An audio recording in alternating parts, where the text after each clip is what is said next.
ശ്രീമതേ ഭക്തി വേദാന്ത സ്വാമിൻ ഇതി നാമിനേ.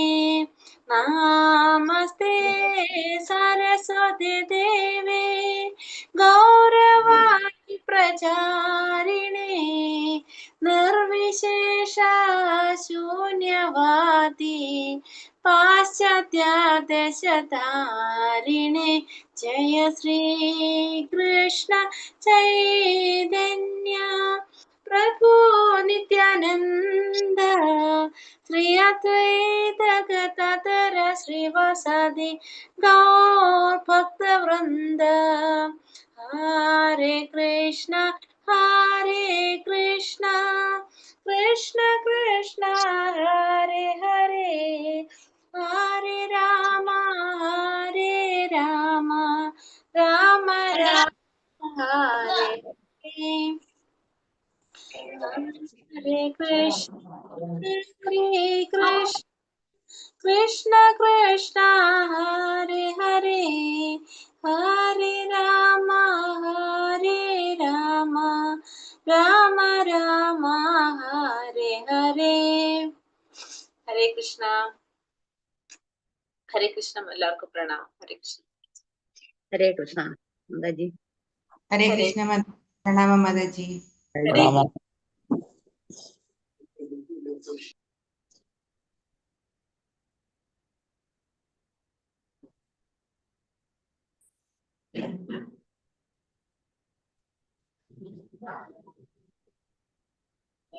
കൃഷ്ണ. ഹരേ കൃഷ്ണ. എല്ലാവർക്കും പ്രണാമം. ശ്രീ രാധ ഗോവിന്ദ് ടെമ്പിൾ ഇസ്കോൺ ബാംഗ്ലൂരിന്റെ 18 ദിവസത്തെ ഭഗവത്ഗീത ക്ലാസ്സിലേക്ക് എല്ലാവർക്കും സ്വാഗതം. ഹരേ കൃഷ്ണ. ഓം നമോ ഭഗവതേ വാസുദേവായ. ഓം നമോ ഭഗവതേ വാസുദേവായ. ഓം നമോ ഭഗവതേ വാസുദേവായ. ഓം അജ്ഞാനതിമിരാന്ധസ്യ ജ്ഞാനാഞ്ജനാശലാകയ ചക്ഷുരുന്മീലിതം യേന തസ്മൈ ശ്രീ ഗുരവേ നമഃ. ശ്രീ ചൈതന്യ മനോഭീഷ്ടം സ്ഥാപിതം യേന ഭൂതലേ സ്വയം രൂപ കഥാ മഹ്യം ദദാതി സ്വപദാന്തികം. വന്ദേഹം ശ്രീഗുരോ ശ്രീയുതാപദകമലം ശ്രീഗുരോൻ വൈഷ്ണവാം ച ശ്രീരൂപം സാഗ്രജാതം സഗണ രഘുനാഥാന്വിതം തം സജീവം സാദ്വൈതം സാവധൂതം പരിജന സഹിതം കൃഷ്ണ ചൈതന്യദേവം ശ്രീരാധാ കൃഷ്ണപാദാൻ സഗണ ലളിത ശ്രീ വിശാഖാന്വിതാം ച. ഹേ കൃഷ്ണ കരുണാ സിന്ധോ ദീനബന്ധോ ജഗത്പദേ ഗോപേശ ഗോപിക കാന്ത രാധാ കാന്ത നമോസ്തുതേ. തപ്ത കാഞ്ചന ഗൗരാംഗി ശ്രീരാധേ വൃന്ദാവനേശ്വരി ഋഷഭാനുസുതേ ദേവി പ്രണമാമി ഹരിപ്രിയേ. വഞ്ചാകൽപതരൂപശ്ച കൃപാ സിന്ധോഭ്യവ ച പതിതാനാം പാവനേഭ്യോ വൈഷ്ണവേഭ്യോ നമോ നമഃ. നമോ വിഷ്ണുപാദായ കൃഷ്ണപ്രേഷ്ഠായ ഭൂതലേ ശ്രീമതേ ഭക്തിവേദാന്ത സ്വാമിൻ ഇതി നാമിനേ. നമസ്തേ സാരസ്വതേ ദേവേ ഗൗരവാണി പ്രചാരിണേ നിർവിശേഷ ശൂന്യവാദി പാശ്ചാത്യദേശധാരിണേ. ജയ ശ്രീ കൃഷ്ണ ചൈതന്യ പ്രഭു നിത്യാനന്ദ ശ്രീ അദ്വൈത ഗദാധര ശ്രീവാസാദി ഗൗര ഭക്തവൃന്ദ. ഹരേ കൃഷ്ണ കൃഷ്ണ കൃഷ്ണ ഹരേ ഹരേ ഹരേ രാമ രാമ രാമ ഹരേ ഹരേ. ഹരേ കൃഷ്ണ. ശ്രീ രാധാ ഗോവിന്ദ് ടെമ്പിൾ ഇസ്കോൺ ബാംഗ്ലൂരിന്റെ 18 ദിവസത്തെ ഭഗവത്ഗീത ക്ലാസ്സിലേക്ക് എല്ലാവർക്കും ഒരിക്കൽ കൂടി സ്വാഗതം. ഇന്ന് അധ്യായം 8 പരമപദ പ്രാപ്തി. ഹരേ കൃഷ്ണ.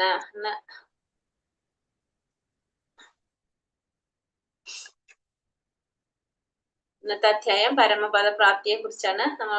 അപ്പൊ പരമപദ പ്രാപ്തി എന്ന് പറഞ്ഞ എന്താണ്? പരമപദം എന്ന് പറഞ്ഞത് എന്താണ്? പരമപദത്തിലെത്താന്ന് പറഞ്ഞാൽ ഭഗവാന്റെ ധാമത്തിലോട്ട് എത്തല്ലേ, അതാണ് പരമപദത്തിലെത്താന്ന്. അപ്പൊ പരമപദ പ്രാപ്തിയെ കുറിച്ച് അതിന് നമുക്കൊന്ന് നോക്കാം. ഇന്നത്തെ അധ്യായത്തിൽ എന്താണ് പറയുന്നത്? അചഞ്ചലമായ ഭക്തിയോടെ എന്നെ ഭജിക്കുന്നവൻ ത്രിഗുണങ്ങളെ മറികടന്ന് ബ്രഹ്മഭാവത്തെ പ്രാപിക്കുവാൻ യോഗ്യനാകുന്നു. അപ്പൊ ഭഗവാനെ ഭക്തിയോടെ പ്രാപിച്ചു കഴിഞ്ഞിട്ടുണ്ടെങ്കിൽ എന്താണ്? ത്രിഗുണങ്ങളെ മറികടന്നിട്ട് ഭഗവാന്റെ ബ്രഹ്മഭാവത്തെ പ്രാപിക്കാനായിട്ട് സാധിക്കുന്ന പറഞ്ഞു. അപ്പൊ കഴിഞ്ഞ് നമ്മളെ ലാസ്റ്റ് അധ്യായത്തിൽ നമ്മൾ എന്താ പറഞ്ഞത്? ലാസ്റ്റ് ശ്ലോകം പറഞ്ഞു. ഹരേ കൃഷ്ണ. സൗണ്ട് ഡിസ്റ്റർബ് ആവുന്നുണ്ടോ? എന്റെ സൗണ്ട് ആണോ? ക്ലിയർ അല്ലേ സൗണ്ട്? ഹരേ കൃഷ്ണ. ഹരേ കൃഷ്ണ മാതാജി.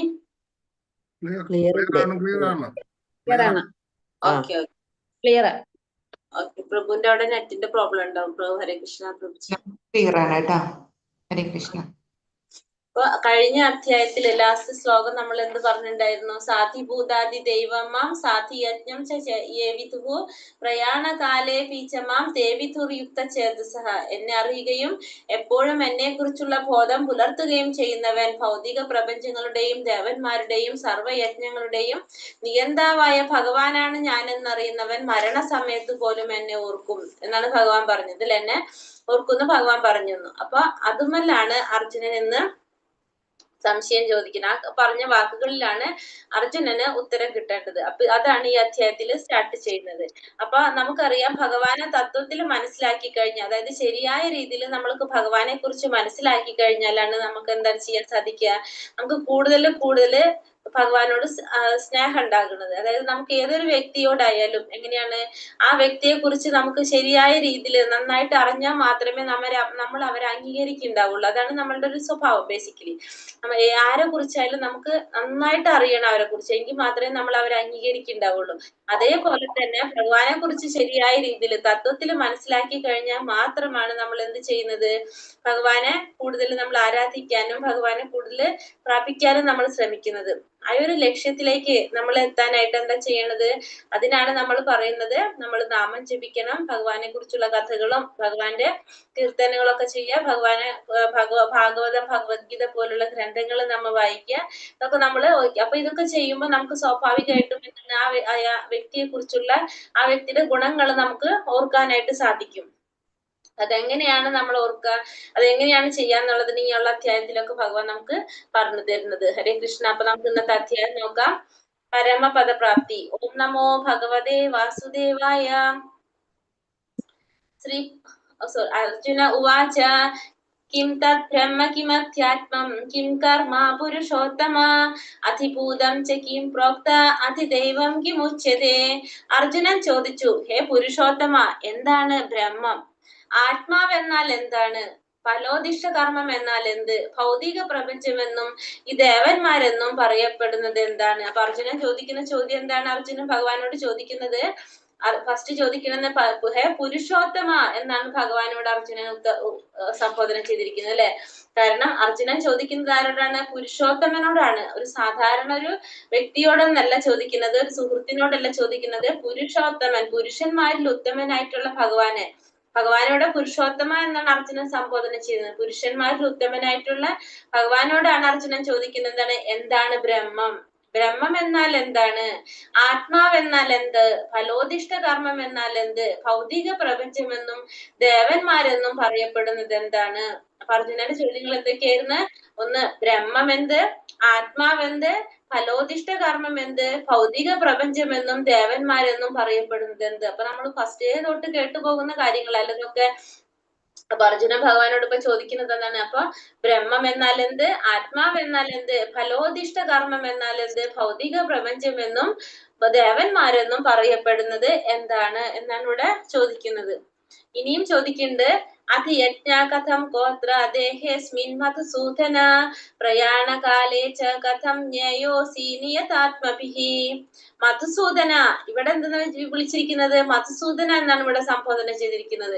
ഫസ്റ്റത്തെ ശ്ലോകത്തില് പുരുഷോത്തമ എന്ന് പറഞ്ഞു. കാരണം സാധാരണ ഒരു മനുഷ്യനോടോ സുഹൃത്തിനോടല്ല ഭഗവാനോട് ചോദിക്കുന്ന. ആരടുത്താണ്? പുരുഷന്മാരിൽ ഉത്തമനായിട്ടുള്ള ഭഗവാനോടാണ് ചോദിച്ചത്. ഇപ്പൊ രണ്ടാമത്തെ ശ്ലോകത്തിലോ ഭഗവാനെ മധുസൂദന എന്നാണ് സംബോധന ചെയ്തിരിക്കുന്നത്. നമ്മൾ ഇതിനു മുന്നും പറഞ്ഞിട്ടുണ്ടായിരുന്നു, അർജുനൻ എപ്പോഴാണ് മധുസൂദന എന്ന് പറഞ്ഞത്? അർജുനന് സംശയങ്ങൾ വന്നപ്പോ ആ സംശയങ്ങൾ ഒരു രാക്ഷസനെ പോലെയാണെന്ന് പറഞ്ഞു, അല്ലെ? ആസുരങ്ങളായിട്ടുള്ള ആ രാക്ഷസനെ കൊല്ലാനായിട്ട് മധുസൂദനൻ എന്ന പേര് ഭഗവാന് വരാൻ കാരണം എന്താണ്?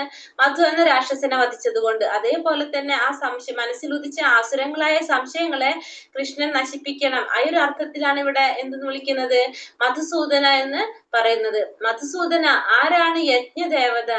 ഈ ശരീരത്തിൽ അദ്ദേഹം എങ്ങനെ കുടികൊള്ളുന്നു? ഭക്തിയുടെ സേവന നിരതരായവർക്ക് മരണവേളയിൽ അങ്ങയെ എങ്ങനെ പ്രാപിക്കാൻ കഴിയും? എങ്ങനെ അറിയാൻ കഴിയും? അപ്പൊ ഇവിടെ ചോദ്യങ്ങൾ എന്താ ചോദിക്കുന്നത്? യജ്ഞദേവത ആരാണ്? ശരീരത്തിൽ എങ്ങനെയാണ് ഈ യജ്ഞദേവത കുടികൊള്ളുന്നത്? എങ്ങനെയാണ്? ഭക്തിയുറ സേവന നിരതരായവർക്ക് മരണവേളയിൽ അങ്ങയെ എങ്ങനെ അറിയാൻ കഴിയും? അപ്പൊ ഇവിടെ 3 ചോദ്യങ്ങൾ ഈ ശ്ലോകത്തിൽ പറഞ്ഞു. യജ്ഞദേവത ആരാണ്? ശരീരത്തിൽ എങ്ങനെയാണ് അത് കുടികൊള്ളുന്നത്? പിന്നെ ഭക്തിയുറ സേവനം ചെയ്യുന്നവർക്ക് മരണവേളയിൽ അങ്ങയെ എങ്ങനെ അറിയാൻ കഴിയും? അർജുനൻ 8 ചോദ്യങ്ങളാണല്ലേ മൊത്തത്തിൽ ചോദിക്കുന്നത്. ഒന്ന്, ബ്രഹ്മം എന്നാൽ എന്ത്? ആത്മാവെന്നാൽ എന്ത്? ഫലോദിഷ്ട കർമ്മം എന്നും പ്രപഞ്ചമെന്നും ഫലോദിഷ്ട കർമ്മം എന്നാൽ എന്ത്? ഭൗതിക പ്രപഞ്ചമെന്നും ദേവന്മാരെന്നും പറയപ്പെടുന്നത് എന്താണ്? പിന്നെ ഇവിടെ ചോദിച്ചു, യജ്ഞദേവത ആരാണ്? ശരീരത്തിൽ അദ്ദേഹം എങ്ങനെ കുടികൊള്ളുന്നു? ഭക്തിയുടെ സേവന നിരതരായവർക്ക് മരണവേളയിൽ അങ്ങയെ എങ്ങനെ അറിയാൻ കഴിയും? ഇങ്ങനെ 8 ചോദ്യങ്ങളാണ് ഇവിടെ ആര് ചോദിക്കുന്നത്? അർജുനൻ ഭഗവാനോട് ചോദിക്കുന്നത്. ഇനി ഭഗവാൻ അതിനുള്ള ഉത്തരം കൊടുക്കുന്നതാണ് അടുത്ത ശ്ലോകത്തിൽ. ഇപ്പൊ എന്താ പറയണത്? ഭഗവാൻ പറയാണ് അല്ലെ, ശ്രീ ഭഗവാനുവാച അക്ഷരം ബ്രഹ്മ പരമം സ്വഭാവോധ്യാത്മമുച്യതേ ഭൂതഭാവോദ്ഭവകരോ വിസർഗ കർമ്മ സഞ്ചിതാഹ. ശ്രീ ഭഗവാൻ പറഞ്ഞു, അവിനാശിയും അതീന്ദ്രിയനുമായ ആത്മാവെത്രേ ബ്രഹ്മം. അപ്പൊ ഒരിക്കലും നശിക്കാത്ത ആത്മാവ്, ജീവാത്മാവിനെയാണ് എന്തെന്ന് പറയുന്നത്? ബ്രഹ്മം എന്ന് പറയുന്നത്. അപ്പൊ ബ്രഹ്മം എന്നാൽ എന്താണ്? അവിനാശിയും അതീന്ദ്രിയനുമായിട്ടുള്ള ആത്മാവാണ് ബ്രഹ്മം. അവിനാശിയാണ്, അതുപോലെ തന്നെ എന്താണ്? അതീന്ദ്രിയനുമാണ്. നമ്മുടെ ഇന്ദ്രിയങ്ങൾക്ക് കാണാൻ സാധിക്കുന്നതല്ല ആത്മാവിനല്ലേ. ആത്മാവിന്റെ വലുപ്പത്തിനെ കുറിച്ച് തന്നെ നമുക്കറിയാം. എങ്ങനെയാണ്? മുടിയുടെ ഒരു മുടി നാരിന്റെ 10,000-ൽ ഒരംശം. ഒരു മുടിയുടെ നാരിനെ 10,000 കഷ്ണങ്ങളാക്കി കഴിഞ്ഞ ഒരു തുമ്പിന്, അതിന്റെ തുമ്പ്, ആ ലാസ്റ്റ് തുമ്പിന് 10,000-ൽ ഒരംശമാണ് ആ തുമ്പിന്റെ ആത്മാവിന്റെ വലുപ്പം. അത്രയും ചെറുതാണ് ആത്മാവ്. അവിനാശിയുമാണ്, അതുപോലെ തന്നെ അതീന്ദ്രിയനുമായ ആത്മാവാണ് ബ്രഹ്മം എന്ന് പറയുന്നത്. ഇനി ബ്രഹ്മത്തിന്റെ ശാശ്വത പ്രകൃതിയാണ് എന്തെന്ന് പറയുന്നത്? ആ ശാശ്വത പ്രകൃതിയെ അധ്യാത്മം എന്ന് പറയുന്നു. അപ്പൊ അത് ഒരിക്കലും നശിക്കാത്ത ജീവാത്മാവിനെ ഭഗവാൻ എന്ത് പറയാണ്? ജീവാത്മാവിനെയാണ് ബ്രഹ്മം എന്ന് പറയുന്നത്. ഒരിക്കലും നശിക്കാത്ത ജീവാത്മാവിനെയാണ് ബ്രഹ്മം എന്ന് പറയുന്നത്. പിന്നെന്താ പറയുന്നത്? ബ്രഹ്മം കഴിഞ്ഞ ശാശ്വത പ്രകൃതി, ബ്രഹ്മത്തിന്റെ ശാശ്വത പ്രകൃതി അധ്യാത്മം എന്ന് പറയുന്നു. അപ്പൊ ഈ ജീവാത്മാവിന്റെ സ്വഭാവത്തെയാണ് എന്ത് പറയുന്നത്? അധ്യാത്മം എന്ന് പറയുന്നത്. അപ്പൊ ഒരിക്കലും നശിക്കാത്തതും അവിനാശിയായിട്ടുള്ളതും അതീന്ദ്രിയനുമായിട്ടുള്ള ആത്മാവാണ് ബ്രഹ്മം. ഈ ബ്രഹ്മത്തിന്റെ സ്വഭാവത്തെ നമുക്ക് എന്തെന്ന് പറയാം? അധ്യാത്മം എന്ന് പറയാം. ഇനി ഈ ജീവാത്മാവിന്റെ, ഇനി അടുത്തെന്താ ചോദ്യം? ജീവാത്മാക്കളുടെ ഭൗതിക ശരീരത്തിന്റെ വികാസത്തിന് വേണ്ടുന്ന പ്രവർത്തനങ്ങളാണ് കാമ്യകർമ്മങ്ങള്. അപ്പൊ ഈ ജീവാത്മാവ് ശരീരം നിലനിർത്താൻ വേണ്ടി ചെയ്യുന്ന പ്രവൃത്തികളെ, അല്ലെങ്കിൽ നമ്മളെ ശരീരത്തിന്റെ വികസനത്തിന് ചെയ്യുന്ന പ്രവൃത്തികളെയൊക്കെ നമുക്ക് എന്തെന്ന് പറയാം? കർമ്മം എന്ന് പറയാം. അപ്പൊ 3 കാര്യങ്ങൾ ഇപ്പൊ ഇവിടെ പറഞ്ഞു. ഒന്ന്, ബ്രഹ്മം എന്നാൽ എന്ത്? ബ്രഹ്മം എന്ന് വെച്ചിട്ടുണ്ടെങ്കിൽ ഒരിക്കലും നശിക്കാത്ത ജീവാത്മാവിനെയാണ് ബ്രഹ്മം എന്ന് പറയുന്നത്. ഒരിക്കലും നശിക്കാത്ത ഈ ജീവാത്മാവിന്റെ സ്വഭാവത്തെ അധ്യാത്മം എന്ന് പറയുന്നു. ഈ ജീവാത്മാവ് ചെയ്യുന്ന പ്രവർത്തികൾ, ആ ശരീരത്തിന്റെ വികസനത്തിന് അല്ലെങ്കിൽ ശരീരം നിലനിർത്താൻ വേണ്ടി ജീവാത്മാവ് ചെയ്യുന്ന പ്രവർത്തികളെ കർമ്മം എന്ന് പറയുന്നു. അപ്പൊ 3 കാര്യങ്ങൾ നമുക്ക് മനസ്സിലായി. ഒന്ന്, ബ്രഹ്മം എന്ന ജീവാത്മാവാണ്. ജീവാത്മാവിന്റെ സ്വഭാവത്തിന് ആധ്യാത്മം എന്ന് പറയുന്നു. ആ ശരീരം നിലനിർത്താൻ വേണ്ടി അല്ലെങ്കിൽ ശരീരത്തിന്റെ വികസനത്തിന് വേണ്ടിയിട്ട് ജീവാത്മാവ് ചെയ്യുന്ന പ്രവർത്തികളെ കർമ്മം എന്ന് പറയുന്നു. അപ്പൊ 3 കാര്യങ്ങൾ നമുക്ക് ഇതിൽ നിന്ന് മനസ്സിലായിട്ടുണ്ട്. അപ്പൊ ബ്രഹ്മം എന്നാൽ എന്ത്? ആധ്യാത്മം എന്നാൽ എന്ത്? കാമ്യകർമ്മങ്ങള്, കർമ്മം എന്താണ്? അപ്പൊ അതീന്ദ്രിയനും ഒരിക്കലും നശിക്കാത്ത പിന്നെന്താണ്? അതീന്ദ്രിയനുമായിട്ടുള്ള ആത്മാവാണ് ബ്രഹ്മം. ബ്രഹ്മത്തിന്റെ സ്വഭാവത്തെ, ആ ജീവാത്മാവിന്റെ സ്വഭാവത്തിന് അധ്യാത്മം എന്ന് പറയുന്നു. ജീവാത്മാക്കളുടെ ഭൗതിക ശരീരത്തിന്റെ വികസനത്തിന് അല്ലെങ്കിൽ ശരീരം നിലനിർത്താൻ വേണ്ടി ചെയ്യുന്ന പ്രവർത്തനങ്ങളെ നമ്മൾ എന്ത് പറയാം? കർമ്മം എന്ന് പറയാനായിട്ട് സാധിക്കും. ഇനി അടുത്തതില് അതിഭൂതം ക്ഷരോഭാവ പുരുഷാധി ദൈവതം അധിയജ്ഞോഹമേവാത്ര ദേഹേ ദേഹാഭൃതം വര. ശരീരം കൈക്കൊണ്ടവരിൽ ശ്രേഷ്ഠനായവനെ, എപ്പോഴും മാറിക്കൊണ്ടിരിക്കുന്ന ഭൗതിക പ്രകൃതിയാണ് അതിഭൂതം. അതായത് പ്രത്യക്ഷ പ്രപഞ്ചം സൂര്യനെയും ചന്ദ്രനെയും ദേവന്മാരെയും ഉൾക്കൊള്ളുന്ന ഭഗവാന്റെ വിശ്വരൂപത്തെ അതിദൈവമെന്നും സകല ശരീരങ്ങളുടെയും ഹൃദയത്തിൽ വാണരുന്ന പരമാത്മാവായ ഞാൻ അതിയജ്ഞനെന്നും അറിയപ്പെടുന്നു. ഇനി അടുത്തതിൽ എന്താ പറയണത്? ഈ ഭൗതിക പ്രകൃതി എന്ന് പറയുന്നത് എന്താന്ന് പറയണ അല്ലെ? ഭൗതിക പ്രകൃതി അഥവാ പ്രത്യക്ഷ പ്രപഞ്ചം അതിഭൂതം എന്ന് പറയപ്പെടുന്നത് എന്താണ്? ഈ മാറിക്കൊണ്ടിരിക്കുന്ന പ്രപഞ്ചത്തിന്, അതായത് ഈ മുഴുവൻ ഭൗതിക പ്രകൃതിയാണ് നമ്മൾ എന്ത് പറയണത്? അതിഭൂതം എന്ന് പറയുന്നത്. ഈ ഭൗതിക പ്രകൃതി അല്ലെങ്കിൽ ഈ മാറിക്കൊണ്ടിരിക്കുന്ന പ്രപഞ്ചത്തിനെ അതിഭൂതം എന്ന് പറയുന്നു.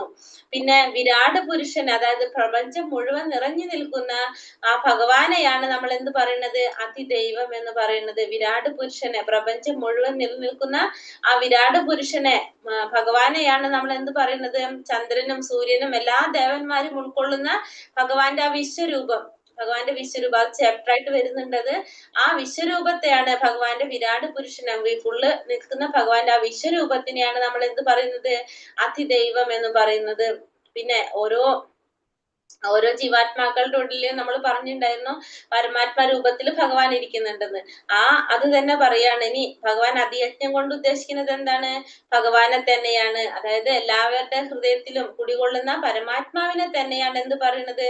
അതിയജ്ഞം എന്നതുകൊണ്ട് അർത്ഥമാക്കുന്നത്. അപ്പൊ അതിഭൂതം, അതിദൈവം, അതിയജ്ഞം. അപ്പൊ ഫസ്റ്റ് എന്താ പറഞ്ഞത്?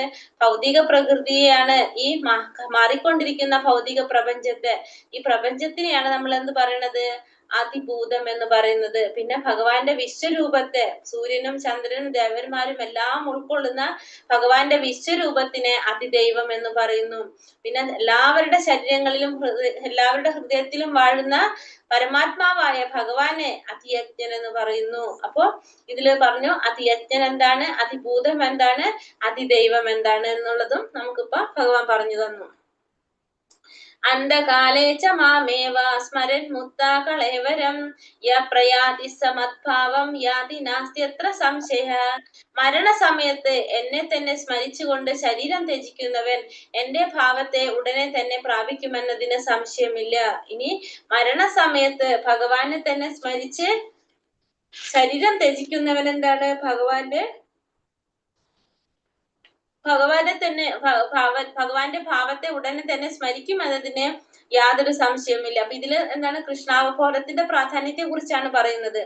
കൃഷ്ണാവബോധത്തോടെ ദേഹത്യാഗം ചെയ്യുന്നവർ ഉടനെ തന്നെ എന്ത് സാധിക്കും? ഭഗവാന്റെ അതീന്ദ്രിയ ഭാവത്തെ പ്രാപിക്കാനായിട്ട് അവർക്ക് സാധിക്കും.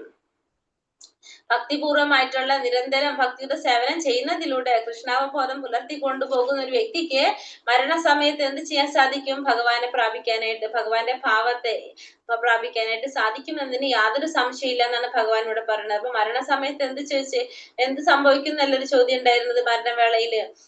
അങ്ങനെ അറിയാൻ കഴിയുന്ന ചോദിച്ചില്ലേ? ഭക്തിയുടെ സേവനം ചെയ്യുന്നവർക്ക് മരണവേളയിൽ എങ്ങനെ അറിയാൻ കഴിയുമെന്ന് ചോദിച്ചു. ഇതിനുള്ള ഉത്തരാണ് മരണസമയത്ത് ഭഗവാനെ തന്നെ സ്മരിച്ചുകൊണ്ട് ശരീരം ത്യജിക്കുന്നവന് എന്ത് ചെയ്യാൻ സാധിക്കും? എന്റെ ഭാവത്തെ ഉടനെ തന്നെ പ്രാപിക്കാൻ സാധിക്കും എന്നുള്ളതിന് യാതൊരു സംശയവുമില്ല എന്ന് പറയാണ്. ഭഗവാനെ സ്മരിച്ചുകൊണ്ട് ശരീരം വെടിയാണെങ്കിൽ അവർക്ക് ഉടനെ തന്നെ ഭഗവാനെ പ്രാപിക്കാനായിട്ട് സാധിക്കും. കൃഷ്ണാവബോധത്തോടെ ദേഹത്യാഗം ചെയ്യുന്നവൻ ഉടനെ ഭഗവാന്റെ അതീന്ദ്രിയ ഭാവം കൈക്കൊള്ളുന്നു. അപ്പൊ കൃഷ്ണാവബോധത്തോടെ ദേഹത്യാഗം ചെയ്യുന്നവരെന്താണ്? ഉടനെ തന്നെ ഭഗവാന്റെ അതീന്ദ്രിയമായിട്ടുള്ള ഒരു ഭാവം കൈക്കൊള്ളാനായിട്ട് സാധിക്കും. പരമപാവനനാണ് ഭഗവാൻ. തന്മൂലം നിരന്തരം കൃഷ്ണാവബോധത്തോടെ ഇരിക്കുന്നവരും പരമപാവനരത്രേ. സ്മരണ എന്ന വാക്ക് ഇവിടെ സുപ്രധാനമാണ്. അപ്പൊ ഭഗവാനെ സ്മരിച്ചുകൊണ്ട് ദേഹത്യാഗം ചെയ്തു കഴിഞ്ഞാൽ നമുക്ക് ഭഗവാനെ അതീന്ദ്രിയ ഭാവം പ്രാപിക്കാൻ സാധിക്കും എന്നാ പറഞ്ഞത്. അപ്പൊ ഭഗവാൻ ആരാണ്? പരമപാവനനാണ്. തന്മൂലം കൃഷ്ണാവബോധത്തോടെ ഇരിക്കുന്നവരും എങ്ങനെയാണ്? പരമപാവനരാണ്. സ്മരണ എന്ന വാക്കൂടെ വളരെ പ്രാധാന്യം അർഹിക്കുന്നതാണ്. ഭക്തിപൂർവമായ സേവനത്തിലൂടെ കൃഷ്ണാവബോധം പുലർത്തി പോരാത്തൊരു ജീവന് പവിത്രത ഇല്ലാത്തത് കൊണ്ട് കൃഷ്ണസ്മരണ സാധ്യമാവില്ല. അപ്പൊ നമ്മള് നിരന്തരം കൃഷ്ണസ്മരണ ഉണ്ടാകാൻ വേണ്ടിയിട്ടാണ് നമ്മൾ എന്ത് ചെയ്യണം എന്ന് പറയുന്നത്? നാമം ജപിക്കണം എന്ന് പറയുന്നത്. ഒരു ഭഗവാനെ എപ്പോഴും ജപിച്ചുകൊണ്ടിരിക്കണം, നാമം ജപിച്ചുകൊണ്ടിരിക്കണം എന്ന് പറഞ്ഞെന്ന് വെച്ചിട്ടുണ്ടെങ്കിൽ കൃഷ്ണന്റെ സ്മരണ നമുക്ക് അത്യന്താപേക്ഷിതമാണ്. എങ്കിൽ മാത്രമേ നമുക്ക് മരണസമയത്ത് എന്ത് ചെയ്യാൻ സാധിക്കുന്നുള്ളൂ? ഭഗവാനെ സ്മരിക്കാനായിട്ട് സാധിക്കുന്നുള്ളൂ. അപ്പോ നമ്മൾ ചിന്തിക്കുന്നുണ്ടാവും ഭക്തി എന്താ പറയണത്, ഇങ്ങനെ കൃഷ്ണാവബോധം പുലർത്തി പോരാത്ത ഒരു ജീവന് പവിത്രത ഇല്ലാത്തത് കൊണ്ട് കൃഷ്ണ സ്മരണ സാധ്യമാവില്ല. നമ്മൾ ഇതൊരു പ്രാക്ടീസ് ആണ് ശരിക്കും നമ്മൾ ചെയ്തുകൊണ്ടിരിക്കുന്നത്. കാരണം നമ്മൾ ഇങ്ങനെ ചെയ്ത് വന്നാലേ നമുക്ക് ആ ഒരു സമയത്തും എന്തുണ്ടാകുന്നുള്ളൂ, ഭഗവാന്റെ സ്മരണ നമുക്ക് സാധ്യമാകുന്നുള്ളൂ.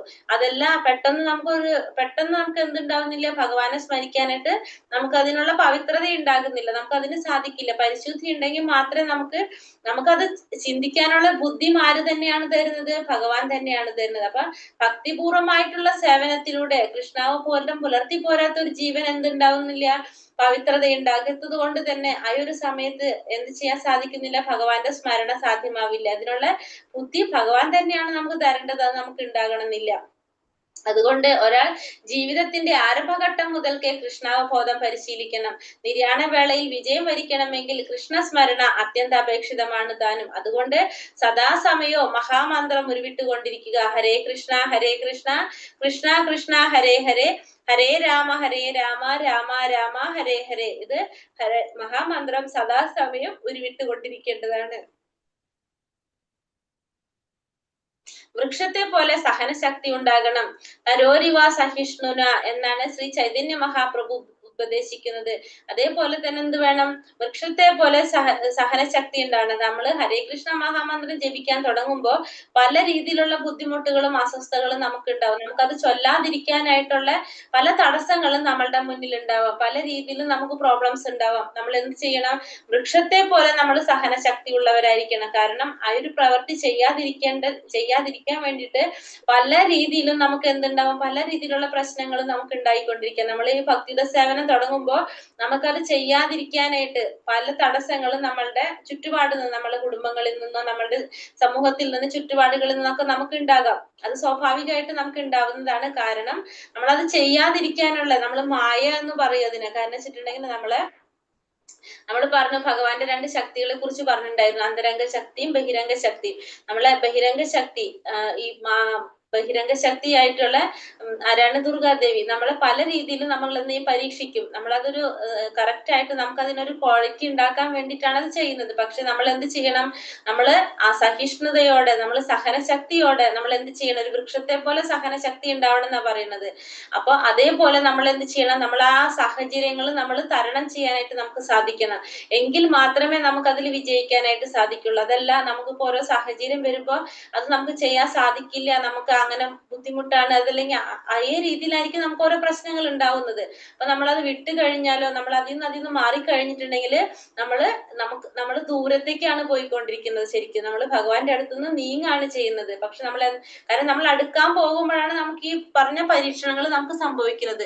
അപ്പൊ നമ്മൾ എന്ത് ചെയ്യും, നമ്മൾ അതിൽ നിന്ന് നമ്മൾ മാറിപ്പോകും. അപ്പൊ നമ്മളെ എന്താ പറയാ, നമുക്കുടെ ഉള്ളിൽ എന്ത് വരുന്നില്ല, ഈ ഒരു ഭാവം നമുക്ക് കിട്ടുന്നില്ല.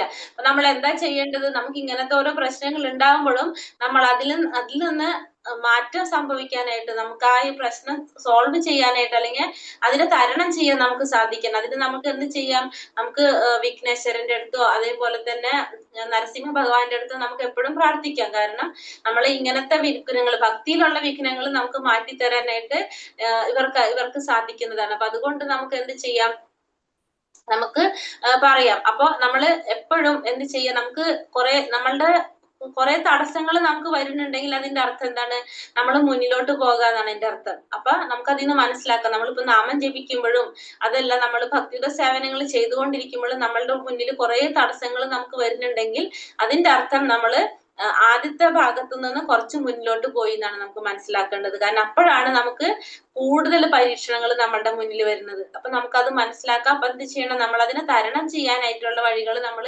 ശ്രദ്ധിച്ചുകൊണ്ടിരിക്കുക, അതിനുവേണ്ടി ചിന്തിച്ചുകൊണ്ടിരിക്കുക. നമ്മൾ എപ്പോഴും എന്ത് ചെയ്യണം എന്നാലും അത് മാറ്റി വെക്കാനായിട്ട് നമ്മൾ ശ്രമിക്കരുത്. കാരണം എങ്ങനെയായിരിക്കണം എന്ന് പറഞ്ഞാൽ, വൃക്ഷത്തെ പോലെ നമ്മൾ എന്ത് ചെയ്യണം, സഹിഷ്ണുത, സഹനശക്തി നമുക്ക് ഉണ്ടായിരിക്കണം. നാമജപം നമ്മൾ തുടർന്നുകൊണ്ടേയിരിക്കണം. അങ്ങനെ തുടർന്നുകൊണ്ടിരുന്നാലാണ് നമുക്ക് ജീവിതാന്ത്യത്തിലെ കൃഷ്ണാവബോധത്താലുള്ള ഒരു പ്രയോജനം തികച്ചും അനുഭവപ്പെടുത്താനായിട്ട് നമുക്ക് സാധിക്കുന്നത്.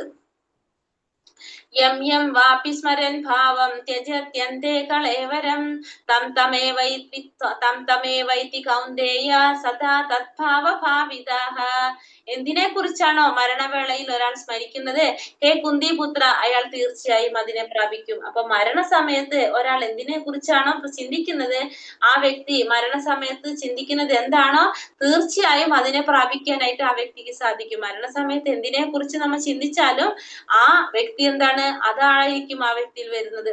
അപ്പൊ അതാണ് ആ വ്യക്തിയില് സംഭവിക്കുന്നത് എന്നാണ് പറയുന്നത്. അപ്പൊ മരണസമയത്ത് നമ്മൾ എന്തിനെ കുറിച്ച് ആലോചിച്ചാലും അയാൾ തീർച്ചയായിട്ടും അതിനെയായിരിക്കും പ്രാപിക്കുക. അതിനിവിടെ ഉദാഹരണം ഇന്നലെ നമ്മൾ പറഞ്ഞു തോന്നുന്നു അല്ലെ.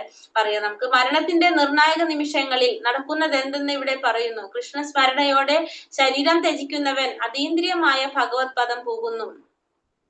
മറ്റേതെങ്കിലും സ്മരണ പുലർത്തിക്കൊണ്ട് മരിക്കുന്നവർ ഈ അവസ്ഥയിലെത്തുകയില്ല. അപ്പൊ മരണത്തിന്റെ സമയം എന്ന് പറഞ്ഞാൽ വളരെ നിർണായകമായ ഒരു സമയമാണ്.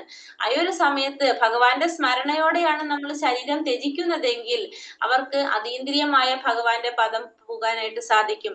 മറ്റേതെങ്കിലും സ്മരണ കൊണ്ടാണ് മരിക്കുന്നതെങ്കിൽ ഈ അവസ്ഥയിലേക്ക് എത്തില്ല, അവരതിലേക്കാണ് പോകുന്നത്.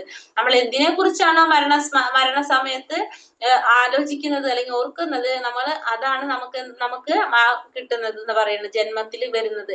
ഈ ജന്മത്തിൽ സാത്വിക ഭാവത്തോടെ ജീവിക്കുകയും കൃഷ്ണനെ നിരന്തരം സ്മരിക്കുകയും ചെയ്യുന്നവർക്ക് അന്ത്യവേളയിലും ഭഗവാന്റെ സ്മരണ ഉദിക്കും. അപ്പൊ ഈ ഒരു ജന്മത്തില് സാത്വിക ഭാവത്തോടെ ജീവിക്കുകയും ഭഗവാനെ നിരന്തരം സ്മരിക്കുകയും ചെയ്യുന്നവർക്ക് എന്താണ് സംഭവിക്കുക, അന്ത്യവേളയിലും ഭഗവാന്റെ സ്മരണ ഉദിക്കും.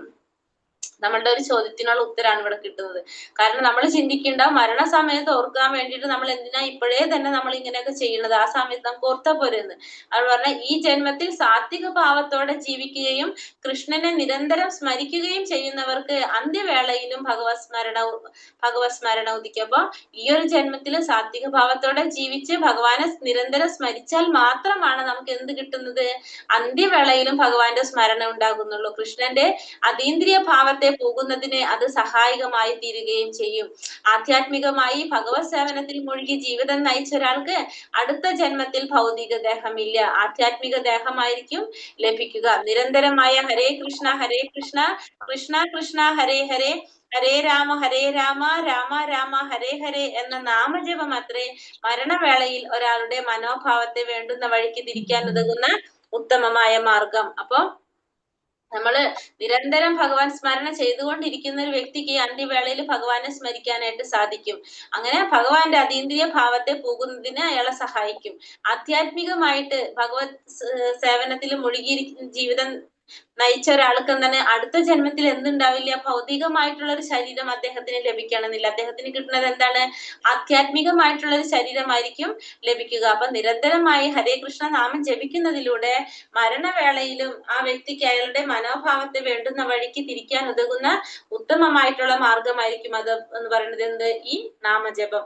നമുക്കറിയാം, ഹരേ കൃഷ്ണ മഹാമന്ത്രം ജപിക്കുന്നതും ഭക്തിയുടെ സേവനം ചെയ്യുന്നതിലൂടെ നമുക്ക് 7 ജന്മത്തിന്റെ ഒരു കുടുംബത്തിലെ പറഞ്ഞ കുടുംബാംഗങ്ങളുടെ 7 തലമുറയിലെ പാപങ്ങളെയാണ് ഇല്ലാതാക്കുന്നത്. അപ്പൊ ഒരു വ്യക്തി ഒരു കുടുംബത്തില് ഹരേ കൃഷ്ണ മഹാമന്ത്രം ജപിച്ച് ഭക്തിയുടെ സേവനം ചെയ്യുകയാണെങ്കിൽ ആ വ്യക്തിയുടെ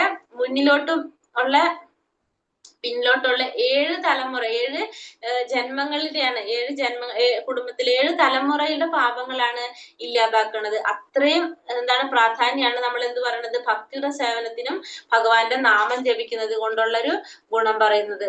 ഇതിലിപ്പോ നമ്മൾ പറഞ്ഞു ഭരത മഹാരാജാവിന്റെ കഥയാണിത്. നമ്മൾ ഇന്നലെ പറഞ്ഞു തോന്നുന്നു. ഒരു മഹാമനുഷ്യനായിരുന്ന ഭരത മഹാരാജാവ്, ആ രാജാവ് എന്താണ്, മരണവേളയില് ഒരു മാൻകുട്ടിയെ കുറിച്ചാണ് അദ്ദേഹം ചിന്തിച്ചത്. രാജാവായിരുന്നു.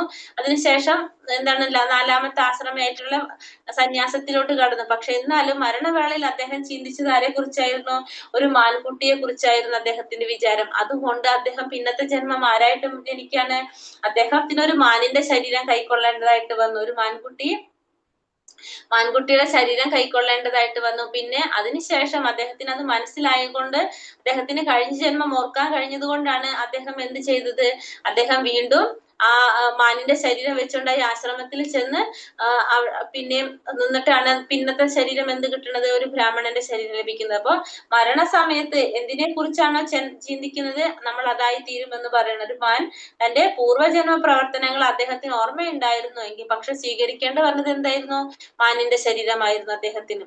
അങ്ങനെയാണ് ഒരാളുടെ ഒരു ജീവിതം പോകുന്നത്. നമ്മൾ മരണസമയത്ത് എന്തിനെ കുറിച്ച് ചിന്തിക്കുന്നോ നമ്മൾ ആ ശരീരമാണ് നമുക്ക് പിന്നത്തെ ജന്മം നമുക്ക് എടുക്കേണ്ടതായിട്ട് വരുന്നത്.